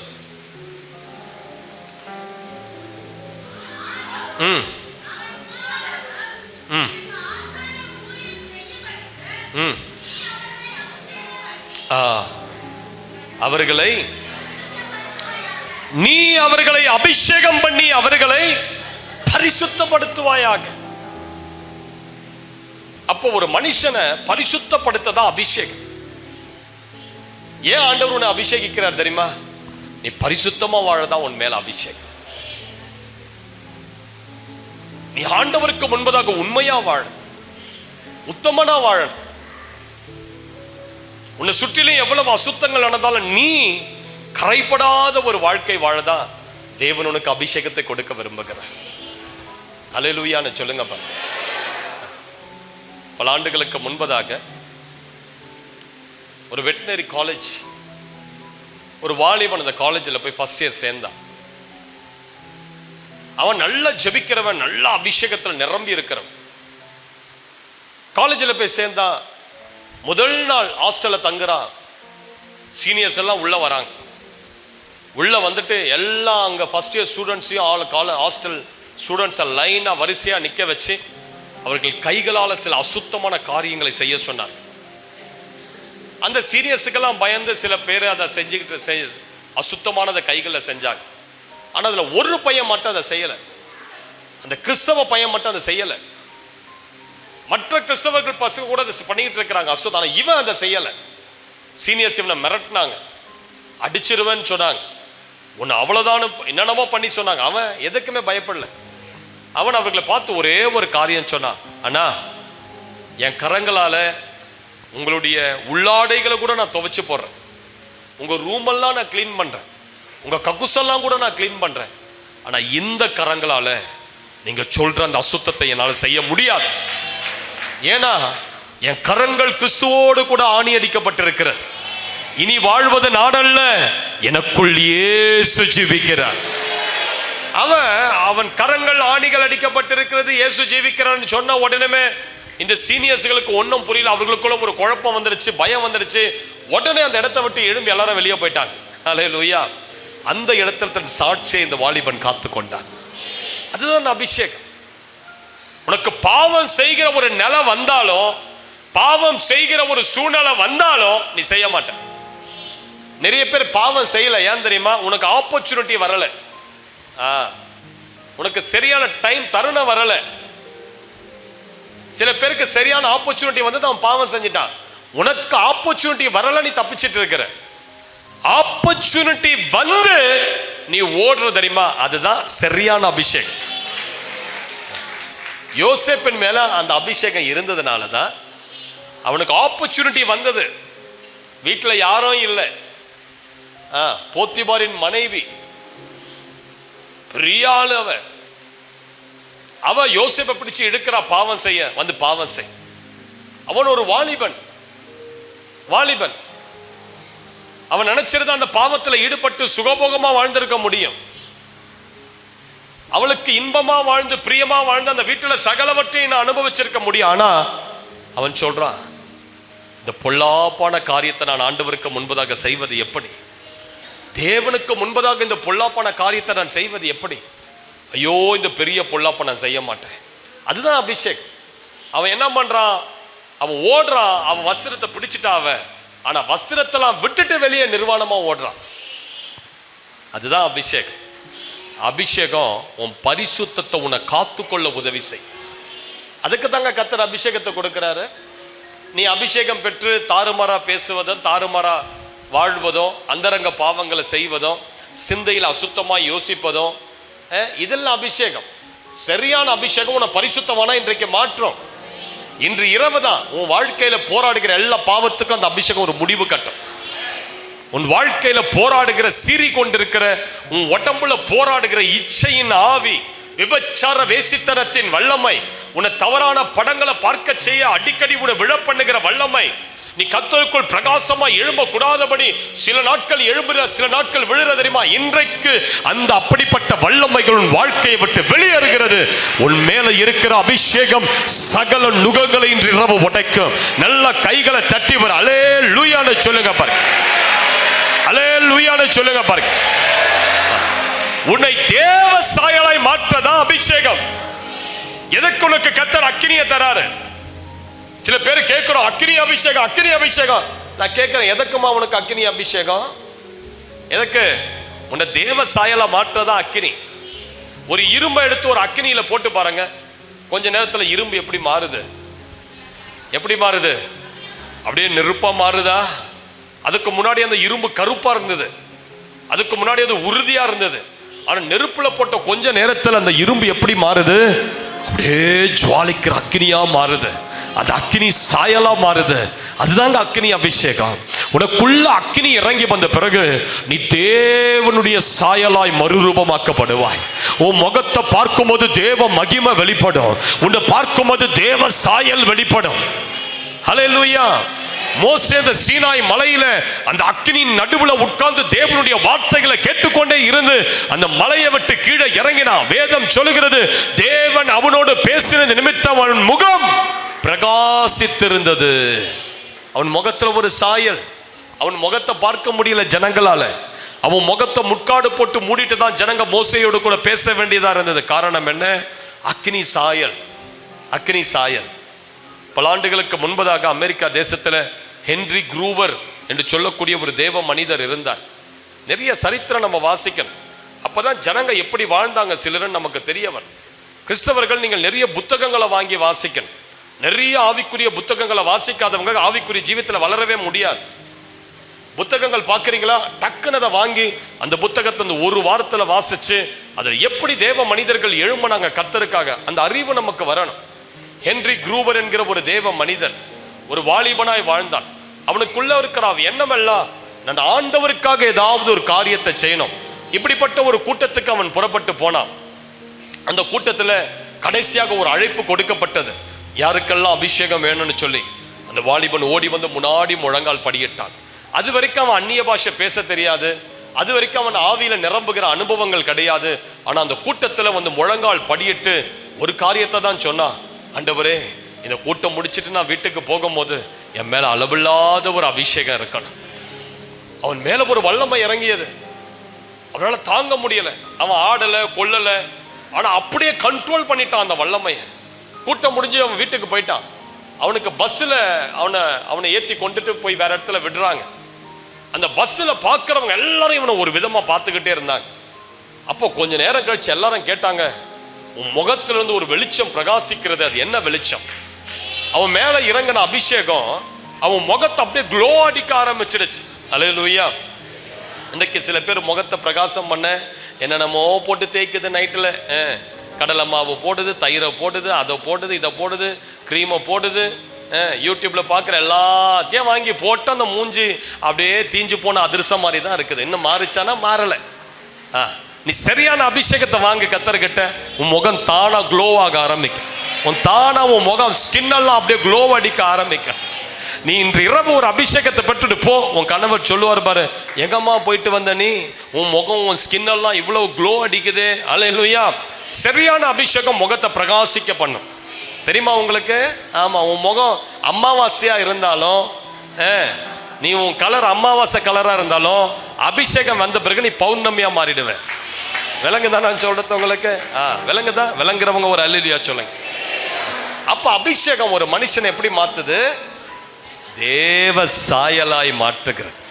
கைகளை உயர்த்தி, ஆண்டவரே என்ன தேவ சாயலா இன்று இரவு மாற்றுங்கப்பா, தேவ சாயலா மாற்றுங்கப்பா. நல்லா கேளுங்க. வில்லியம் பிரணாம்னு சொல்லி ஒரு மனுஷரை ஆண்டவர் பயங்கரமா எடுத்து பயன்படுத்தினார். வில்லியம் பிரணாம், அவரை குறித்து ஒரு புத்தகத்தில் நான் வாசிக்கும் போது அதில் சொல்லப்பட்டிருக்குது, அவரை மாதிரி இது வரைக்கும் தீர்க்கதரிசி பூமியில இருந்ததே கிடையாது. அவ்வளவு பயங்கரமான ஊழியம் செஞ்ச ஒரு தேவ மனிதர். ஆனா எப்படி தெரியுமா அது ஸ்டார்ட் ஆச்சா அந்த ஊழியம்? வில்லியம் பிரணாமுக்கு 7 வயசா இருக்கும் போது வில்லியம் பிரணாம் அவங்க வீட்டுக்கு பின்புறத்தில் இருக்கிற ஒரு கிணத்துல போய் தண்ணீர் எடுக்கும்படியாக போயிருக்கிறார். தண்ணீர் எடுக்கும்படியாக போகும்போது அந்த பக்கத்துல இருக்கிற ஒரு மரம் அப்படி சுழல் காற்று வந்து அந்த மரத்தை அப்படி மோதி அப்படி அடிச்சுக்கிட்டே இருந்ததாம். வில்லியம் பிரணாம் தண்ணீர் எடுப்பதை விட்டு அந்த சுழல் காற்று அந்த மரத்துல இருந்து பார்த்துக்கிட்டே இருந்தார். இந்த சுழல் காற்று இருந்து ஒரு குரல் வந்தது, பிரணாம், நான் தான் ஜீவனுள்ள தேவன், இந்த தேசத்துக்குள்ள ஒரு வல்லமையான தீர்க்கதரிசியாய் பயன்படுத்தும்படி நான் உன்னை அபிஷேகிக்கும்படி வந்திருக்கிறேன். அந்த குரல் அந்த வில்லியம் பிரணாமோடு பேசிய அந்த சிறுவன், 7 வயது சிறுவன் ஆண்டவர் பேசினார். அப்போ ஆண்டவர் ஒரே ஒரு கட்டளை தான் கொடுத்தாராம், நான் உன்னை பயன்படுத்துகிற நாள் வரையிலும் உன் சரீரத்தை நீ கரப்படுத்தி கொள்ளாத. சரீரத்தை ஆண்டவர் ஸ்பெசிபிக்கா சொன்னாரா, உன் சரீரத்தை நீ கரப்படுத்த கூடாது. மதுபானத்தினால், வேசித்தனத்தினால், சிகரெட் மற்ற போதையினால் உன் சரீரத்தை நீ கரப்படுத்தி கொள்ளக்கூடாது சொல்லிட்டு ஆண்டவர் போயிட்டார். 7 வயசாச்சு. அப்ப அந்த பையனுக்கு ஆண்டவர் பேசுற அந்த வார்த்தை அவனுக்குள்ள பயங்கரமா இருதயத்துல வந்து டெபாசிட் ஆயிடுச்சு. அவன் அப்படியே வளர வளர வளர 14 வயசு வந்த போது அவங்க வீட்டுல ஒரு கலாச்சாரம் இருந்ததா. என்ன கலாச்சாரம்னா, எல்லாரும் சரக்கு அடிப்பாங்க, எல்லாரும் சரக்கு குடிப்பாங்க. அப்போ ஒரு நாள் அவங்க அப்பா அவனை உட்கார வைத்து சொன்னாரா, எல்லா அண்ணன் தம்பிங்கெல்லாம் குடிக்கிறாங்க, உனக்கு என்னடா ஸ்பெஷல், குடிடான்னு சொல்லி அவனை கம்பல் பண்ணும் போது இந்த குரல் அவனுக்குள்ள கேட்டுதான், உன் சரீரத்தை கரைப்படுத்திக் கொள்ளாது. அந்த இடத்தை விட்டு எழுந்து ஓடிட்டான். காலேஜ் படிக்கும் போது அந்த காலேஜில் சில அசுத்தமான பெண்கள் வந்து என்னோடு கூட நீ உடலுறவு கொள்ளுன்னு சொல்லி வந்து நின்னான். அப்போ அவனுக்குள்ள இந்த குரல் கேட்டது, உன் சரீரத்தை கரைப்படுத்திக் கொள்ளாது. அந்த இடத்தை விட்டு எழுந்து ஓடிட்டான்.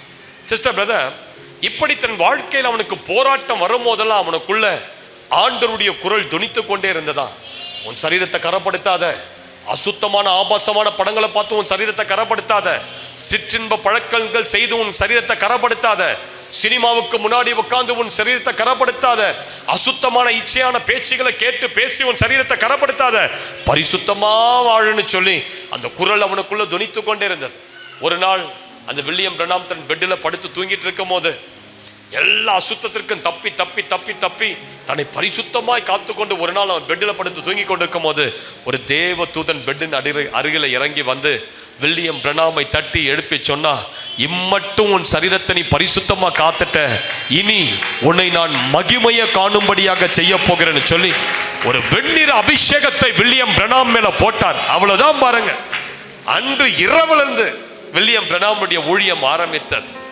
அவரு செய்த முதல் அற்புதமே என்ன தெரியுங்களா? வில்லியம் பிரணாம் ரோட்ல ஒரு குழந்தை, ஒரு பையன் ஆக்சிடென்ட் ஆகி மண்டை டாப் ஓப்பன் ஆகி உள்ள இருக்கிற மூளெல்லாம் வெளியே அப்படி செதறி கிடந்தது.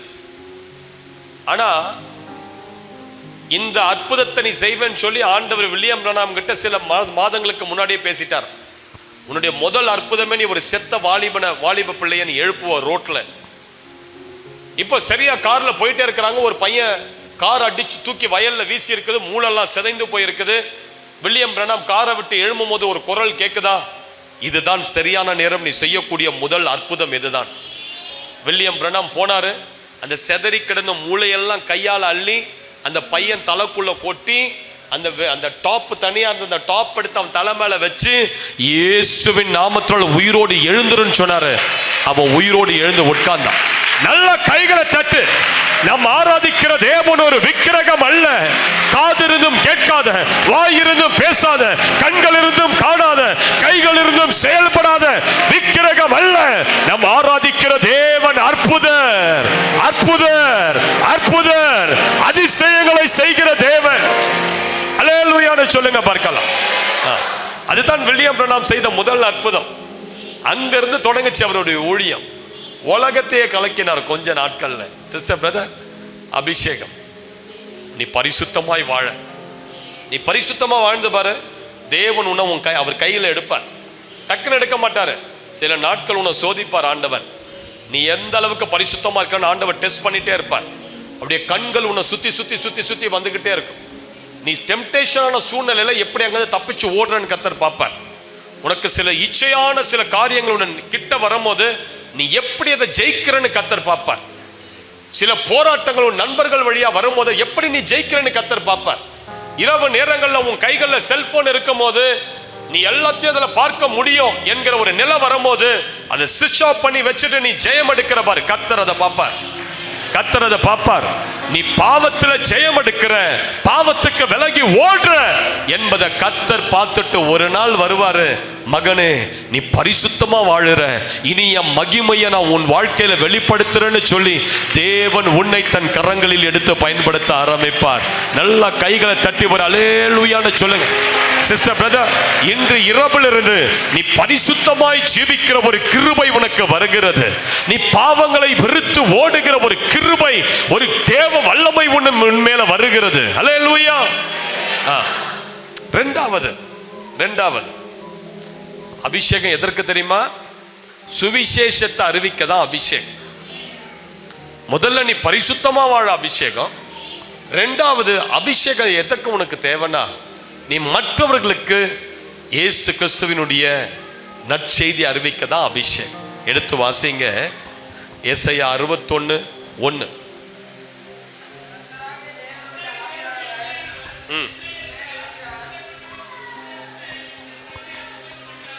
போதும். கர்த்தராகிய தேவனுடைய ஆவியானவர் என்மேல் இருக்கிறார், சிறுமைப்பட்டவர்களுக்கு சுவிசேஷத்தை அறிவிக்க. என்ன பண்ணாரு? நல்ல வாய் இருக்கிறவங்க சொல்லுங்க, சிறுமைப்பட்டவர்களுக்கு சுவிசேஷத்தை அறிவிக்க என்னை. அப்ப அபிஷேகம் எதற்கு வருது உன் மேல? சிறுமைப்பட்ட ஜனங்களுக்கு சுவிசேஷத்தை அறிவிக்க தான் உனக்கு அபிஷேகம். நீ இயேசு கிறிஸ்துவை குறித்து மற்றவங்களுக்கு பேசதான் உனக்கு அபிஷேகம். அபிஷேகம் என்பது கையை தட்டி சேரை ஒட்டச்சு விழுந்து புரண்டு எழுந்து இதெல்லாம் நல்லது, இதெல்லாம் அனுபவம். ஆனா அபிஷேகத்துடைய ரிசல்ட் என்னவா இருக்கணும்? நீ இங்க இருந்து எழுந்து போய் வெளியே இயேசுவை குறித்து பேசுவ, அந்த பாரம் உனக்குள்ள அதிகரிச்சுக்கிட்டே இருக்கும். அதுதான் சரியான அபிஷேகம். மற்றவர்களுக்கு சுவிசேஷத்தை அறிவிப்பதுதான் அபிஷேகம். வெஸ்ட் ஆப்பிரிக்கா என்று சொல்லக்கூடிய ஒரு இடத்துல பல ஆண்டுகளுக்கு முன்பதாக 2 காட்டுவாசி கும்பலுக்கு இடையே பயங்கரமான சண்டை. 2 காட்டு இன மக்களுக்கு இடையே சண்டை. அதுல ஒரு காட்டுவாசி கும்பல் என்ன பண்ணிட்டான், இன்னொரு காட்டின கும்பலின் ராஜாவுடைய பையனை தூக்கிட்டு போயிட்டான். தூக்கிட்டு போய், அவன் பேரு பிரின்ஸ் காபு, தூக்கிட்டு போய் அவனை அடி அடி அடி அடின்னு அடிச்சு தலைக்கீழ தொங்க விட்டாங்க. அவனை கொன்னுடணும்னு சொல்லி இப்ப அந்த கும்பல் வெளியே நின்று பேசுற சத்தத்தை இவன் கேட்கிறான். இன்று இரவு அவனை கொன்னுடணும், இவன் பையனை கொன்னாதான் அந்த ராஜாவை நம்ம அடக்க முடியும்னு சொல்லி ஒரு கூட்டம் அவனை தலைக்கீழ தொங்க வச்சு அவனை பயங்கரமா அடிச்சு அவனை நொறுக்கி, அந்த கூட்டம் சொல்லுது இவனை இன்று இரவு இவனை க்ளோஸ் பண்ணிடணும். அவனை என்ன பண்ணாங்க, அவன் காலை அவிழ்த்து கீழே விட்டாங்க. அவனை வெளியே அவனை சாகடிக்க கத்திய தீட்டிட்டு இருக்கிறாங்க. அந்த நேரத்தில் திடீரென்று அந்த அறைக்குள்ள ஒரு வெளிச்சம், ஒரு பிரகாசம், ஒரு டார்ச் அடிச்ச மாதிரி வெளிச்சம் வந்து, அந்த வெளிச்சம் சொல்லிச்சான், காபு எழுந்து ஓடு, எழுந்து ஓடு, இங்க இருக்காது, எழுந்து ஓடு. திடீரென்று ஒரு கதவு அவனுக்கு திறக்கப்பட்டது. அந்த பிரின்ஸ் காபு என்று சொல்லக்கூடிய அந்த காட்டின சின்ன பையன் தப தப தப தப தபன்னு வெளியே ஓடுறான். காடு அங்க இருட்டு, வெளிச்சம் கிடையாது. ஆனா அவன் மேல பிரகாசித்த அந்த வெளிச்சம் அவனுக்கு முன்னாடியே போயிட்டு இருக்குதான். வெளிச்சம் காட்டிட்டு இவன் அந்த வெளிச்சத்திலேயே அப்படியே தப தப தப தப தபன்னு ஓடி வீட்டுக்கு வந்துட்டான். வீட்டுக்கு வந்த பிறகு அவன் யோசிக்கிறான், என்னோடு பேசின அந்த சத்தம் யாருடைய சத்தம்? எனக்கு அந்த வெளிச்சமாய், எனக்கு வெளிச்சம், அந்த இருள வெளிச்சம் காட்டின அந்த வெளிச்சம் யார் அது? எந்த கடவுள் அது? எந்த தெய்வம் அது? அதுக்கு பிறகு சில நாட்கள் அவன் அறிந்து கொண்டான், அவனோடு பேசின அந்த வெளிச்சம், அவனை தப்புவித்த அந்த வெளிச்சம் கர்த்தராகிய ஆண்டவர். கர்த்தராகிய ஆண்டவர் எந்த மனுஷனையும் பிரகாசிப்பிக்கிற மெய்யான ஒளி, உலகத்துக்கு வெளிச்சமாய் வந்த மெய்யான ஒளி, வானத்திலிருந்து உதித்த அருணோதயம். ஹல்லேலூயா. இயேசுவுக்கு தன் வாழ்க்கையை பிரின்ஸ் காபு ஒப்பு கொடுத்தான். நல்லா கேளுங்க, நல்லா இதை கேட்கணும். நீங்க ரட்சிக்கப்பட்டுட்டு உன் வாழ்க்கை நீ வேஸ்ட் பண்ணிட்டு இருக்கிற, தூங்கிட்டு சும்மா சபையில உட்காந்துட்டு சேரை தேய்ச்சிக்கிட்டு வேஸ்ட் பண்ணிட்டு இருக்கிற நம்ம கிறிஸ்தவ ஜீவியத்தை நல்லா கேளுங்க. இவன் சரித்திரத்தை கேளுங்க, நான் சொல்றேன். சின்ன பையன் இயேசுவை ஏற்றுக்கொண்டான். இயேசுவை ஏற்றுக்கொண்ட பிறகு அந்த காட்டின வாசிகள் மத்தியில அவன் இயேசுவை அறிந்து கொள்ள யாரும் அவனுக்கு சொல்லித்தரத்துக்கு ஆள் இல்லை. ஒரு முடிவெடுத்தான், இயேசுவை நம்ம அதிகமா அறிந்து கொள்ளனா அமெரிக்காவுக்கு போனாதான் இயேசுவை குறித்து அறிந்து கொள்ள முடியும். அதனால அமெரிக்காவில் ஸ்டீஃபன் மெரிட் என்று சொல்லக்கூடிய ஒரு தேவ மனிதரை குறித்து அவன் கேள்விப்பட்டிருக்கிறான். அந்த மனுஷர்கிட்ட போனா நல்லா ஊழியம் செய்யலான்னு சொல்லி கப்பல் ஏறிட்டான். கப்பல் ஏறும் போது அவனுக்கு 17 வயசு. எவ்வளவு வயசு? 17 வயசு. அவங்க கையில காசு கிடையாது, கையில ஒரே ஒரு பைபிள் மட்டும் தான் இருந்தது.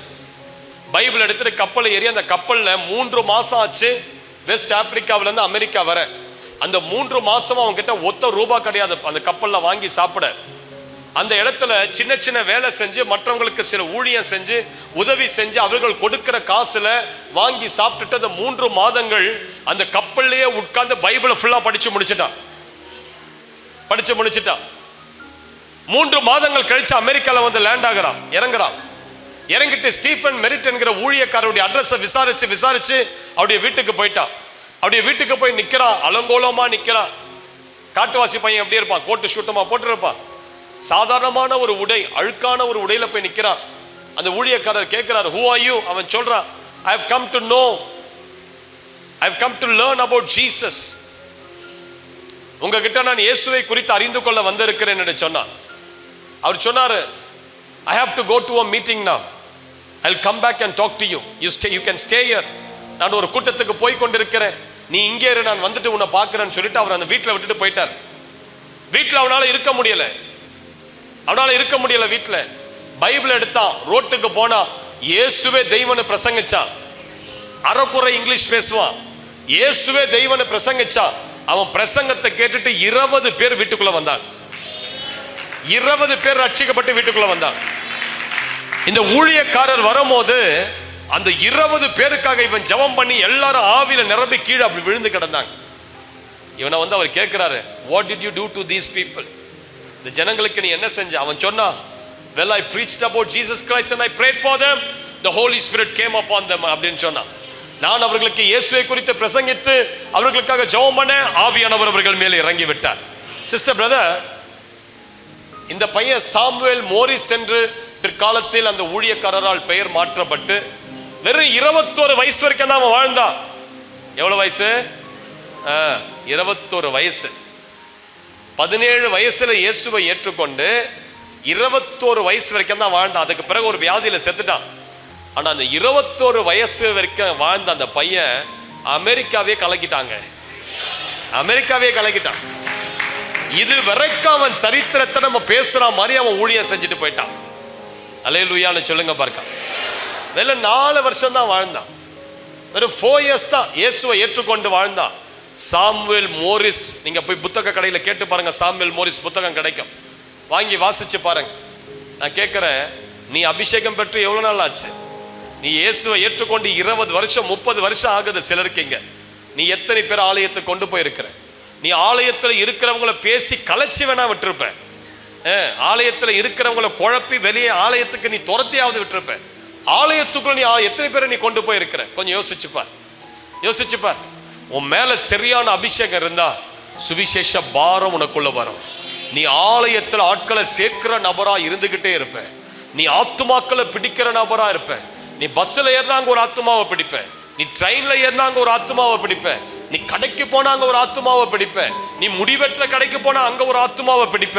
உனக்குள்ள சரியான அபிஷேகம் இருந்தா நீ போகிற இடமெல்லாம் இயேசு கிறிஸ்துவை குறித்ததான நற்செய்தியை அறிவித்து நீ ஆத்துமாக்களை ஆதாயம் பண்ணுகிற ஒரு நபரா இருப்பாய். நல்ல கைகளை தட்டி ஒரு அல்லேலூயான்னு சொல்லுங்க பாருங்க. அதுக்கு தான் அபிஷேகம். அபிஷேகம் வந்த பிறகு பேதுரு எழும்பி பிரசங்கம் பண்ணார். எத்தனை பேர் ரட்சிக்கப்பட்டாங்க? அபிஷேகத்தோட பிரசங்கம் பண்ணி பாரு, ஜனங்க ரட்சிக்கப்படுவாங்க. சாதாரணமா பிரசங்கம் பண்றதுக்கும் ஒரு மனுஷ ஆவியில நிரம்பி ஆவியின் அனல்ல அக்கினியில ஊழியம் செய்வதற்கு வித்தியாசம் உண்டு. சாதாரணமா பண்ற பிரசங்கத்துல ஒரு ஈ கூட மனம் திரும்பாது. ஆனா அபிஷேகத்துல நின்று பிரசங்கம் பண்ணி பாரு, அபிஷேகத்துல ஒரு வீட்டு கூட்டத்தை நடத்தி பாரு, அபிஷேகத்தில் நிரம்பி அந்நிய பாஷையை பேசி முடிச்சிட்டு நீ இயேசுவை குறித்து உன் வீட்டுக்கு சொல்லிப்பாரு. அந்த இடத்துல வானம் திறக்கப்படும், தேவனுடைய வல்லமை இறங்கி வரும், தேவ தூதர்கள் இடத்துல இறங்கி வருவார்கள். நல்ல கைகளை தட்டி வர அல்லேலூயான்னு சொல்லுங்க பாருங்க. 100 ஆண்டுகளுக்கு முன்பதாக அமெரிக்கா தேசத்துல ஒரு அதிகாலை நேரம் ஆண்டவர் ஒரு ஊழியக்காரரை தட்டி எழுப்புறார். தட்டி எழுப்பிட்டு சொல்றாரு, ரயில்வே ஸ்டேஷன்ல போய் பிரசங்கம் பண்ணு. எங்க போய்? தூங்குறவங்க ஒரு அல்லேலூயா சொல்லுங்க. எல்லாம் தூங்கிட்டீங்களா? சொல்றாரு ஆண்டவர், ரயில்வே ஸ்டேஷன்ல போய் பிரசங்கம் பண்ணு. ஆண்டவர்கிட்ட அவர் சொல்றாரு அந்த ஊழியக்காரர், ஆண்டவரே கால நேரத்தில் யாரும் ரயில்வே ஸ்டேஷன்ல இருக்க மாட்டாங்க, நான் அங்க போய் பிரசங்கம் பண்றது வேஸ்ட். நான் ஒரு 10 மணி அளவுல போறேன், அப்ப ஜனம் இருப்பாங்க. ஆண்டவர் சொன்னார், நான் சொல்றதை செய் போ. உடனே அவர் கிட்டாரை எடுத்தார். காலையில பயங்கர பனி. ரயில்வே ஸ்டேஷனுக்கு போனார். அங்க போனா ஒருத்தருமே கிடையாது ரயில்வே ஸ்டேஷன்ல, வெறிச்சோடி இருக்குது ரயில்வே ஸ்டேஷன். ஆண்டவர் சொல்றாரு, இப்ப பிரசங்கம் பண்ணு, பிரசங்கம் பண்ணு. இவர் கிட்டாரை எடுத்தார். ஒரு நல்ல ஒரு அருமையான ஒரு காஸ்பல் சாங்க வாசித்தார். அழகான ஒரு குட்டி பிரசங்கத்தை செய்தார். அங்க யாருமே கிடையாது. ஜெபம் பண்ணாரு, ஆண்டவரே இந்த சுவிசேஷத்தை கேட்கிற இவர்களை ஆசீர்வதியானாங்க. ஒருத்தருமே கிடையாது. சுவிசேஷம் அறிவிச்சு முடிச்சுட்டு ஆண்டவரே நீங்க சொன்னதை நான் செஞ்சு முடிச்சுட்டு நான் வீட்டுக்கு போறேன்னு போயிட்டார். ஆனா அந்த இடத்துல ஒரு போஸ்ட் கம்பத்துக்கு பின்புறத்துல ஒரு வாலிபன் உட்கார்ந்து இருந்தான். அந்த வாலிபன் இவர் வாசிச்சது, பாடினது, ஜெபித்தது, பிரசங்கித்தது எல்லாத்தையும் கேட்டுக்கொண்டிருந்தான். இவனுக்கு தெரிஞ்சிச்சு, கர்த்தர் என்னோடு கூட இடைப்படுகிறார், ஆண்டவர் என்னோடு கூட இடைப்படுகிறார். அவன் ஒரு இன்டர்நேஷனல் பாஸ்கெட் பால் பிளேயரா இருந்தான். சாதாரண வாலிபம் கிடையாது, ஒரு இன்டர்நேஷனல் பாஸ்கெட் பால் பிளேயர். ஆனா அந்த பிரசங்கம் இருதயத்தை உடைச்சது. கல்வாரி அன்பையும் இருதயத்தை தொட்டது. ரயில்வே ஸ்டேஷன்லயே முட்டி போட்டான். இனி நான் பாஸ்கெட் பால்ல பிளேயர் இல்ல, இனி நான் உமது ஊழியக்காரன். ஆண்டவருக்கு தன் இருதயத்தை ஒப்பு கொடுத்தான். சிஸ்டர் பிரதர், பிற்காலத்துல அந்த வாலிப பையன் பில்லி சண்டே என்று சொல்லக்கூடிய ஒரு தேவ மனிதர், அவன் தான் அந்த வாலிபன். பில்லி சண்டே எழும்பி ஊழியம் செஞ்சார். 10 லட்சம் ஜனங்களா ரட்சிப்புக்குள்ள கொண்டு வந்தான். எத்தனை லட்சம் சொல்லுங்க, எத்தனை லட்சம்?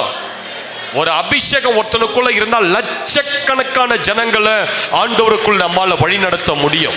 நல்ல கைகளை தட்டி ஒரு அல்லேலூயான்னு சொல்லுங்க. 10 லட்சம் பேரை ரட்சிப்புக்குள் கொண்டு வந்துட்டான். அல்லேலூயா. கிட்டத்தட்ட 40க்கும் மேற்பட்ட தேசங்களுக்கு பிரயாணம் பண்ணி பெரிய பெரிய குருசேடுகள் நடத்திட்டான் பில்லி சண்டே. அந்த காலத்துல அவர் ஊழியம் செய்யும் போது இந்த மாதிரி ஸ்பீக்கர்லாம் கிடையாது, இந்த மாதிரி மியூசிக் சிஸ்டம்லாம் கிடையாது.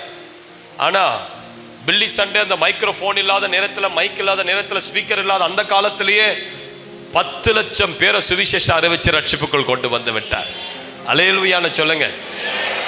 அந்த புத்தகத்துல நான் வாசிக்கும் முதல்ல சொல்லப்படுது 10 கோடி பேருக்கு சுவிசேஷத்தை அறிவிச்சாராம். எத்தனை பேரு? அதுல ரட்சிக்கப்பட்டவர்களுடைய தொகை மாத்திரம் 10 லட்சம் ஜனங்கள். இதுதான் அபிஷேகத்தின் விளைவு. அபிஷேகத்தின் விளைவு. அல்லேலூயா. நீ காலேஜ் படிக்கிறியா? நீ காலேஜ் முடிக்கிறதுக்குள்ள ஒரு 5 பேராவது உன் காலேஜில் ரட்சிக்கப்படலன்னா உன் சர்டிபிகேட்டை கிழிச்சு குப்பத்தொட்டில் போட்டு. உன் காலேஜில் ஒரு 5 பேரையாவது இயேசுக்குள் கொண்டு வந்திருக்கணும். வேலை ஸ்தலத்தில் உன் வேலையை நீ முடிக்கிறதுக்கு முன்னாடி, வேலையிலிருந்து ரிட்டையர்மெண்ட் ஆகுறதுக்கு முன்னாடி, இந்த வேலையில ஒரு 10 பேரையாவது நீ கொண்டு வரனா உன் வேலை குப்பை. நீ இருக்கிற இடத்துல ஆத்துமாக்களை நீ ரட்சிக்கணும். இப்படி ஒருத்தங்க வேலை செஞ்சாம்பா, அந்த மனுஷன் சுவிசேஷம் சொன்னாம்பா, குடும்பமே மாறி போச்சு. அந்த ஆட்கள் சாட்சி சொல்ற அளவுக்கு உன்னுடைய ஊழியம் அந்த இடத்துல சிறந்து விளங்கணும். அல்லேலூயான்னு சொல்லுங்க. பாருங்க சிஸ்டர் பிரதர், உன் பள்ளிக்கூடத்தை ஒரு மிஷனரி ஃபீல்டா பாரு. உன் வேலை ஸ்தலத்தை ஒரு மிஷனரி ஃபீல்டா பாரு. உனக்கு ஆண்டவர் உனக்கு வேலை கொடுத்திருக்கிற எதுக்கு? பணம் சம்பாதிக்கல, அந்த இடத்துல ஆத்துமாக்களை சம்பாதிக்க தான் உனக்கு அந்த வேலையை கொண்டு போய் வச்சிருக்கிறார்.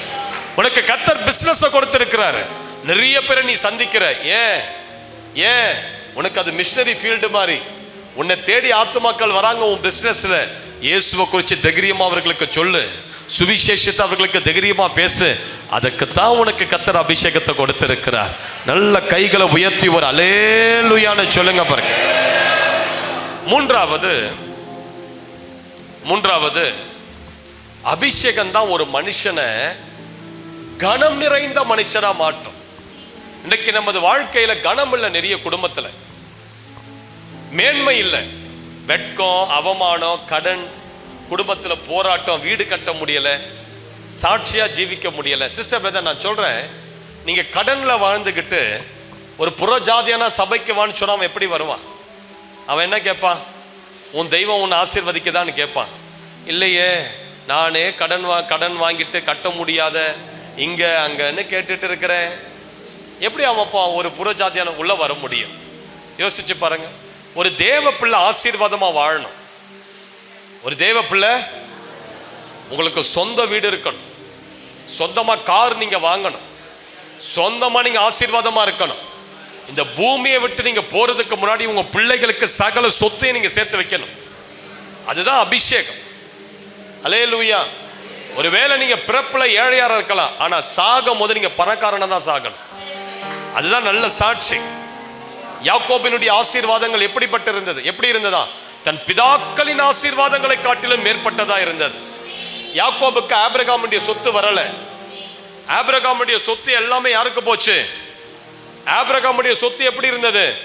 பூமி தாங்கக்கூடாத அளவு தேவன் ஆபிரகாமை ஆசீர்வதித்திருந்தார். இப்ப இந்த பூமி தாங்க முடியாத அவ்வளவு சொத்துக்களும் யார் அனுபவிக்கிறா? இப்ப ஈசாக்குக்கு போது. பிளஸ் ஈசாக்க வேற ஆண்டவர் 100 மடங்கு தனியா ஆசீர்வதிக்கிறார். ஏற்கனவே ஆபிரகாமுடைய ஆசீர்வாதம் பிளஸ் ஈசாக்க தேவன் ஆசீர்வதித்து 100 மடங்கு ஆசீர்வாதம். எதையுமே யாக்கோபு எடுக்கல. எல்லாத்தையும் யார் எடுத்துட்டு போனது? ஏசா எடுத்துட்டு போயிட்டான். யாக்கோபு வெறும் கோலும் கையுமா வெளி தேசத்துக்கு ஓடுறான், சாப்பாட்டு கூட வழி இல்லாத. ஆனா அவன் திரும்பி வரும்போது சொல்றான், என் பிதாக்களுடைய ஆசீர்வாதங்களை காட்டிலும் என் ஆசீர்வாதம் மேற்பட்டதா இருந்தது. அல்லேலூயா. அப்பா அம்மா கிட்ட தான் அவன் ஒன்னும் வாங்கல, கர்த்தரே அவனை ஆசீர்வதித்தார். கர்த்தருடைய அவன் மேல அபிஷேகம் இருந்ததுனால அவன் ஆசீர்வதிக்கப்பட்டான். அவன் மேல வாக்குத்தத்தம் இருந்ததுனால அவன் ஆசீர்வதிக்கப்பட்டான்.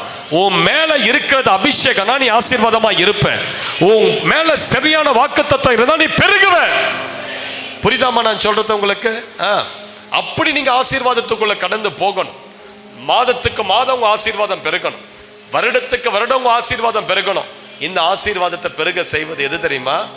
அபிஷேகம். அபிஷேகம். நீ சரியா அபிஷேகம் பெற்று அபிஷேகத்தில் நீ வாழ்ந்து கொண்டிருந்தா உன்னுடைய வாழ்க்கை மேன்மை அடையும், கீர்த்தியும் புகழ்ச்சியும் நீ அடைவாய். அந்த அபிஷேகம் உன்னை அப்படியே கொண்டு போய் உன்னை லோ லெவல்ல வைக்காது, உன்னை ஹை லெவலுக்கு உன்னை கொண்டு போகும். யோசேப்பின் மேல அபிஷேகம் இருந்தது. தரிசனங்களுக்கு சொப்பனங்களுக்கு விளக்கம் தரக்கூடிய ஒரு அனாயிண்டிங் யோசேப்பின் மேல இருந்ததுனால சிறைச்சாலையிலிருந்து வெளியே வந்து ராஜாவுக்கு முன்பதாக நின்று அந்த சொப்பனத்துக்கு விளக்கத்தை சொல்லி ராஜாவுக்கு அடுத்த ஒரு பெரிய போஸ்டிங்ல யோசேப்பும் போயிட்டான். ஆசீர்வாதம். தானியேல் மேல தீர்க்க தரிசன அபிஷேகம் இருந்ததுனால ராஜாவினுடைய சொப்பனத்தையும் சொல்லி விளக்கத்தையும் கொடுத்து பைபிள் சொல்லுது, அந்த நேபுகாத்நேச்சார் தானியேலுக்கு முன்பதாக சாஷ்டாங்கமா விழுந்து வணங்கினார். தானியேலுக்கு நல்ல நகையெல்லாம் போட்டு தானியேலுக்கு தூபம் காட்டி தானியேலை பெரிய ஆளாக்கிட்டார். அப்ப அபிஷேகம் ஒரு மனுஷனை தாழ்வில் இருந்து உயரத்துக்கு கொண்டு போகக்கூடியது. அல்லேலூயா. பிரதர், நீங்க சொல்றதெல்லாம் சரி, என்கிட்ட படிப்பு இல்லையே, என்கிட்ட அறிவு இல்லையே, என்கிட்ட ஞானம் இல்லையே, அதுக்கு தான் சொல்றேன் முட்டி போட்டு அபிஷேகத்தை கேளுன்னு. அபிஷேகம் ஒண்ணு வந்துருச்சுன்னா நீ பெரிய ஆளு. விலங்குதான் நான் சொல்றது உங்களுக்கு. அபிஷேகம் வந்துருச்சுன்னா நீங்க பெரிய ஆளுங்க. நீங்க தகுதி இல்லாத இடத்துக்கு அபிஷேகம் உங்களை கொண்டு போய் நிறுத்தும், தகுதி இல்லாத வேலையில உங்களை கொண்டு போய் நிறுத்தும். சாதாரணமான பிசினஸ் தொடங்குவீங்க, அதுல பெரிய பெரிய ஆட்கள் உங்ககிட்ட வந்து ஜாயின் பண்ணுவாங்க. ஏன்? அபிஷேகம் ஜனங்களை இழுத்துக்கிட்டு வரும். உங்களை அபிஷேகம் ஜனங்க கிட்ட போய் கனெக்ட் பண்ணும். ஒரு முறை ஒரு பீச்சில் ஒரு பலூன் விற்கிறவன் போயிருந்தான். கலர் கலர் பலூனா வச்சுக்கிட்டு வித்துட்டு இருந்தான். சின்ன பிள்ளைங்களும் அந்த கலர் பலூனை பார்த்து அப்படியே அட்ராக்ட் ஆகி போய் அந்த கலர் பலூன் எல்லாம் வாங்க ஆரம்பிச்சான். பக்கத்துல இன்னொரு பலூன்காரன் இருந்தான். அவன் பலூன் எல்லாம் கருப்பு நிற பலூன்கள். இந்த பிள்ளைகளுக்கு யாரையும் அந்த கருப்பு நிற பலூன்களை பார்த்தா பிடிக்கல. பிள்ளைங்களுக்கு எல்லாம் எதுல அட்ராக்ட் ஆவாங்க? அதிகமா கலர் கலரா பார்த்தா தான் அட்ராக்ட் ஆவாங்க. ஆனா அந்த பக்கம் அவன் வச்சிருக்கிறதெல்லாம் கருப்பு பலூன்கள். ஒரு பிள்ளையும் அந்த பக்கமே போல. அவன் என்ன பண்ணா, ஒரு கேஸை எடுத்தான், அந்த கருப்பு பலூனுக்குள்ள அடிச்சான். சர் சர் சருன்னு அடிச்சான். ஒரு கயிறை கட்டுனா அந்த பலூன் அப்படியே மேலே எழும்புச்சு. அது சாதா பலூன் இல்லை, அது என்னது? அது கேஸ் பலூன். அது மற்ற சாதா பலூன்கள் என்ன கலர் கலரா இருந்தாலும் அது போட்டா, தூக்கி போட்டா அது கீழே வந்து பொத்துன்னு விடும். ஆனா இந்த கருப்பு பலூனுக்குள்ள இருந்தது விசேஷித்த ஒரு ஈலியம் கேஸ் இருந்தது. அது என்ன பண்ணுச்சு? அது கருப்பு நிறமா இருந்தாலும் அந்த பலூன் அப்படியே பறக்க வச்சதுனால அவ்வளவு குட்டி பிள்ளைகளும் போய் அங்க நின்னுட்டான். அல்லேலூயா. உன் மேல அபிஷேகம் இருந்ததுன்னா அது ஆசீர்வாதங்களை இழுக்கும், ஜனங்களை இழுக்கும். அது உன் தலையை உயர்த்தும். சரியான அபிஷேகம் உன் தலையை உயர்த்தும். அல்லேலூயான்னு சொல்லுங்க. தலைமையில கையை வச்சு கொஞ்ச நேரம் ஜெபம் பண்ணுங்க. ஆண்டவரே, என் மேல இருக்கிற அபிஷேகம் என்னை உயர்த்தட்டும், என்னை உயர்த்தட்டும். இந்த ஆண்டு பொருளாதாரத்தில் என்னை உயர்த்தட்டும், உயர்த்தட்டும் சுவாமி. அல்லேலூயா. யோசேப்பை உயர்த்தினது போல, தானியேலை உயர்த்தினது போல, மோசேயை உயர்த்தினது போல என் மேல இருக்கிற அபிஷேகம் என் பொருளாதாரத்தில் என்னை உயர்த்தும்படிக்கு நான் ஜெபிக்கிறேன். பொருளாதாரத்தில் என்னை உயர்த்தும்படிக்கு நான் ஜெபிக்கிறேன். எல்லா கடன் பிரச்சனைகள் என் அபிஷேகத்தால் முறிக்கப்படுவதாக. கடனோடு வாழ்கிறவர்கள் இப்போது ஜெபம் பண்ணுங்க. என் குடும்பத்தில் இருக்கிற கடன் என்னுடைய அபிஷேகத்தின் வல்லமையால் அந்த கடன் என்கிற நுகம் என் குடும்பத்தில் முறிக்கப்படுவதாக இயேசுவின் நாமத்தினால். அல்லேலூயான்னு சொல்லுங்க பார்க்கலாம்.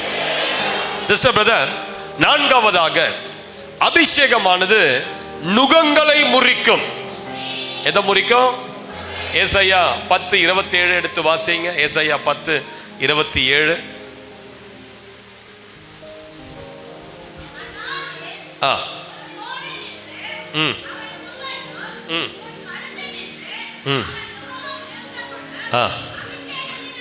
அபிஷேகத்தினால் நுகம்.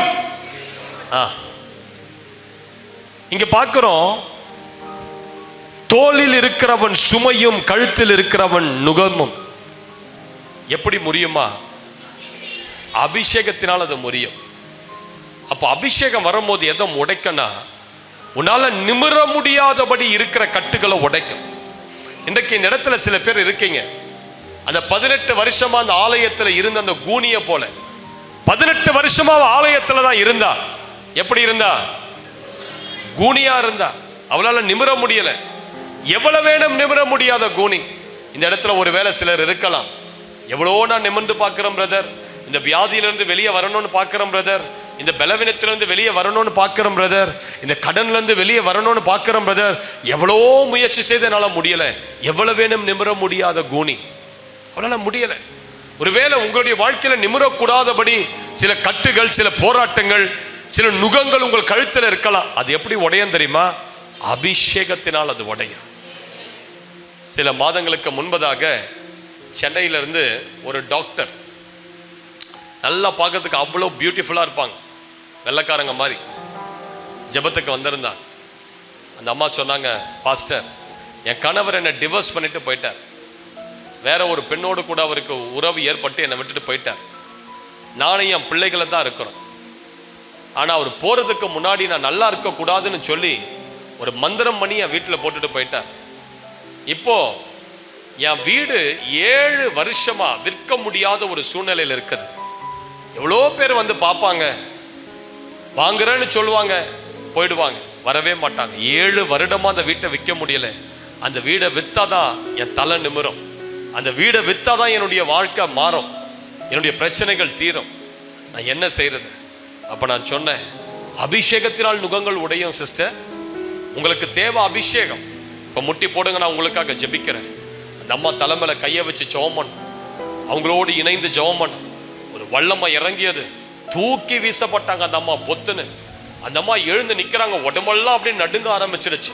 அவ்வளோ ஒரு அபிஷேகம் அந்த அம்மா உடம்புல இறங்குச்சு. அந்த அம்மா நன்றி சொல்லிட்டு ஜெபனியை வாங்கிட்டு வீட்டுக்கு போயிட்டாங்க. போன அந்த அம்மா 2 மாசம் கழிச்சு வராங்க, கையில ஒரு கவரோடு வரா, என்கிட்ட சிரித்த முகத்தோடு வந்து ஒரு கூட்டத்தில் சொல்றாங்க, பாஸ்டர், 7 வருடங்களா விற்க முடியாத வீடு, அன்னைக்கு ஜெபம் பண்ணிட்டு போன அந்த வாரமே வீடு முடிஞ்சு போச்சு, அந்த வாரமே வீட்டை வித்துட்டோம். அதனால உங்களுக்கு ஒரு 1 லட்சம் ரூபாய் நான் காணிக்கை கொண்டு வந்திருக்கிறேன்னு சொல்லி காணிக்கை கொண்டு வந்து. அபிஷேகம் நுகங்களை உடைக்கும். பெங்களூர்ல லிங்கராஜபுரம் என்று சொல்லக்கூடிய ஒரு இடத்துல ஒரு சபையில பிரசங்கம் பண்ணி கொண்டது. அப்போ அந்த இடத்துல ஒரு பிரதர் வந்து கடைசி ஜபத்துல வந்து முழங்கால் படியிட்டார். அவர் வேதனையோடு சொன்னாரு, வெளி தேசத்துல நான் வேலை பார்த்துக்கிட்டு இருந்தேன், இங்க லீவுக்கு வந்தேன், திரும்ப நான் அங்க போனா சில மெடிக்கல் டெஸ்ட் எடுத்தாதான் அங்க போக முடியும். மெடிக்கல் டெஸ்ட் எடுத்து பார்க்கும் போது என் ரத்தத்துல ஒரு விதமான வியாதி இருக்குதுன்னு சொல்லிட்டாங்க. ஒரு விதமான ஒரு வைரஸ் கிருமி என் ரத்தத்தில் இருக்குதுன்னு சொன்னதுனால எனக்கு இப்ப திரும்ப வெளிநாட்டுக்கு போக முடியாது. பாஸ்டர், நான் வெளிநாட்டுக்கு போயே தான் ஆகணும், ஏன்னா என் மனைவி, என் பிள்ளைகள், என்னுடைய சகோதரிமார்களுடைய குடும்பங்கள், பிள்ளைகள் எல்லாரையும் நான் தான் படிக்க வைக்கிறேன், நான் போலனா என் முழு குடும்பமும் கஷ்டப்படும், என்ன செய்யறதுன்னு தெரியல, எனக்காக ஜெபம் பண்ணுங்க. அப்ப நான் அவர் மேல கையை வச்சு கொஞ்ச நேரம் ஆவியில நிரம்பி அந்நிய பாஷையில பேசி, ஆண்டவரே, இவர் அபிஷேகம் பெற்றவரான்னு எனக்கு தெரியல, ஆனா என் மேல அபிஷேகம் இருக்கிறத நான் உணர்றேன், என் மேல இருக்கிற அபிஷேகம் இவருடைய நுகங்கள் அது உடைக்கட்டும். கொஞ்ச நேரம் அவருடைய நுகங்களை உடைச்சு உடைச்சு உடைச்சு ஜெபம் பண்ணி ஒரு தீர்க்க தரிசனமான வார்த்தை வந்தது, நீங்கள் சீக்கிரம் வெளி தேசத்துக்கு புறப்பட்டு போவீர்கள். ஜெபம் முடிச்சுட்டு நான் வீட்டுக்கு போயிட்டேன். 2 வாரம் கழிச்சு அந்த பிரதர் ஒரு ஃபோன், என் ஃபோன் நம்பர் எப்படியோ கண்டுபிடிச்சு அடிச்சு சொல்றாரு, பாஸ்டர், நீங்க ஜெபம் பண்ண பிறகு நான் ஒரு டெஸ்ட் எடுத்தேன், அந்த டெஸ்ட்ல ஒரு கிருமியும் இல்லைன்னு சொல்லி வந்திருக்குது. இப்ப நான் வெளி தேசத்துக்கு அப்ளை பண்றேன், நான் எதிர்பார்க்கிற கம்பெனில எனக்கு வேலை கிடைக்கணும்னு சொன்னார். பாருங்க, கிட்டத்தட்ட 9 மாசங்கள் வெளி தேசமே போக முடியாத இருந்த தடை ஒரு அபிஷேகம் இறங்கின உடனே, அந்த கட்டு உடஞ்ச உடனே வெளி தேசத்துக்கான ஓப்பனிங் வந்தது. அவர் அதே மாசமே வெளி தேசத்துக்கு புறப்பட்டு போயிட்டார். 3 மாதம் அவர் அங்க இருப்பார், 3 மாதம் இங்க இருப்பார். அவருடைய ஜாபே அப்படிதான், 3 மாதம் வேலை, 3 மாதம் லீவ்ல இருப்பார். 3 மாதம் கழித்து ஒரு புதன்கிழமை விடுதலை கூட்டத்துக்கு படப்பைக்கு வந்திருந்தார். மொத்த ஃபேமிலியும் தூக்கிட்டு வந்துட்டார். எல்லாம் ரொம்ப சந்தோஷத்தோட வந்தாங்க. எல்லாம் ஸ்நாக்ஸ் அது இதுன்னு வாங்கினாங்க. வாங்கிட்டு வந்தோம். மொத்த ஃபேமிலி கிட்டத்தட்ட ஒரு 15 பேர் வந்து அந்த சிறு பிள்ளைங்கள் எல்லாரும் நின்று சிரிச்ச முகத்தோடு என்னை பார்த்து, ஐயா நீங்க ஜெபம் பண்ணீங்க, அந்த ஜெபம் தான் வெளி தேசத்துக்கான வாசல்களை திறந்தது, ஆண்டவருக்கு நன்றி சொல்லும்படி நாங்கள் வந்திருக்கிறோம். ஸ்நாக்ஸ் எல்லாம் கொடுத்தாங்க, ஃப்ரூட்ஸ் எல்லாம் கொடுத்தாங்க, ஸ்வீட் எல்லாம் கொடுத்தாங்க. கடைசியா ஒரு கட்டை எடுத்தாங்க, 5 லட்சம் ரூபாய் காணிக்கைய கையில கொடுத்தாங்க. ஹல்லேலூயா. புரியுதா நான் சொல்றது உங்களுக்கு? அபிஷேகம் வந்தா நீயே ஆசீர்வாதமா இருப்ப, ஜனங்களா ஆசீர்வாதமா இருக்கு. அபிஷேகம் நுகங்களை உடைக்கக்கூடிய வல்லமை உடைய. ஹல்லேலூயான்னு சொல்லுங்க. சரியா நீ ஜெபம் பண்ணி பாரு. உன் வீட்டில் இருக்கிற பரம்பரை சாபம், ரத்த சாபம், உன் வீட்டில் இருக்கிற மந்திரம், உன் வீட்டு ஆளுகை செய்கிற சர்பத்தின் வல்லமைகள், நீ எழும்ப கூடாதபடி உன் சரீரத்தை கட்டி சிறைப்படுத்தி வைத்திருக்கிற சக்திகள் எல்லாம் இன்று இரவு உடைந்து நிர்மூலமாகிவிடும். அல்லேலூயான்னு சொல்லுங்க பார்க்கலாம்.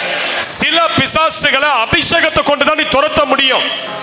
சில சிங்கங்களை அபிஷேகம் இறங்கலாம் நீ கிழிக்க முடியும். ஆமா, சில பிசாசுகள் இயேசுவின் நாமத்தை சொன்னா போகும். சில பிசாசுகள் பைபிள் வாசிச்சா போயிடும். சில பிசாசுகள் இயேசுவின் ரத்தம் சொல்லி ஜெப எண்ணெய் எடுத்து பயன்படுத்தினா போயிடும்.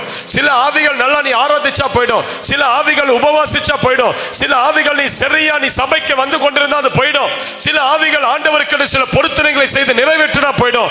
ஆனா சில வல்லமையான சக்திகள், சில சிங்கம் போல எழும்புகிற வல்லமைகள், சிம்சோனுக்கு விரோதமாய் ஒரு சிங்கம் எழும்பி வந்தது. அந்த சிங்கத்தை அழிக்க இயேசுவின் நாமத்தை பயன்படுத்தல, அவருடைய ரத்தத்தை பயன்படுத்தல, வார்த்தையை பயன்படுத்தல. மாறாக பைபிள் சொல்லுது, சிம்சோன் மேல் ஆவியானவர் பலமாய் இறங்கினார். அவ்வளவுதான் பாருங்க. சிங்கத்தின் வாயை பிடிச்சா ஒரு ஆட்டுக்குட்டியின் வாயை போல கிழிச்சான். சில வல்லமைகளை நீ அபிஷேகத்தை கொண்டுதான் முறியடிக்க முடியும். அபிஷேகம் இருந்தா தான் தன்னுடைய சக்திகளை உன் வாழ்க்கையில, உன் சரீரத்துல, உன் குடும்பத்துல, உன் நிலத்துல, உன் தொழில போராடுகிற சில வல்லமைகளை அபிஷேகம் பெற்று பெற்று எழும்பிதான் நீ அதை அடிச்சுக்கிட்டே இருக்கணும். அல்லேலூயான்னு சொல்லுங்க பாருங்க. விளங்குதான் நான் சொல்றது உங்களுக்கு? ஹல்லேலூயா. போதும், நான் இதோட நிறுத்துறேன். அப்போ அபிஷேகம் முதல்ல என்ன செய்து நீ பரிசுத்தமா வாழ செய்து. இரண்டாவது அபிஷேகம் நல்லா ஒருத்தர் சொல்லுங்க சத்தமா, சுவிசேஷம் அறிவிக்கதான் அபிஷேகம். மூன்றாவது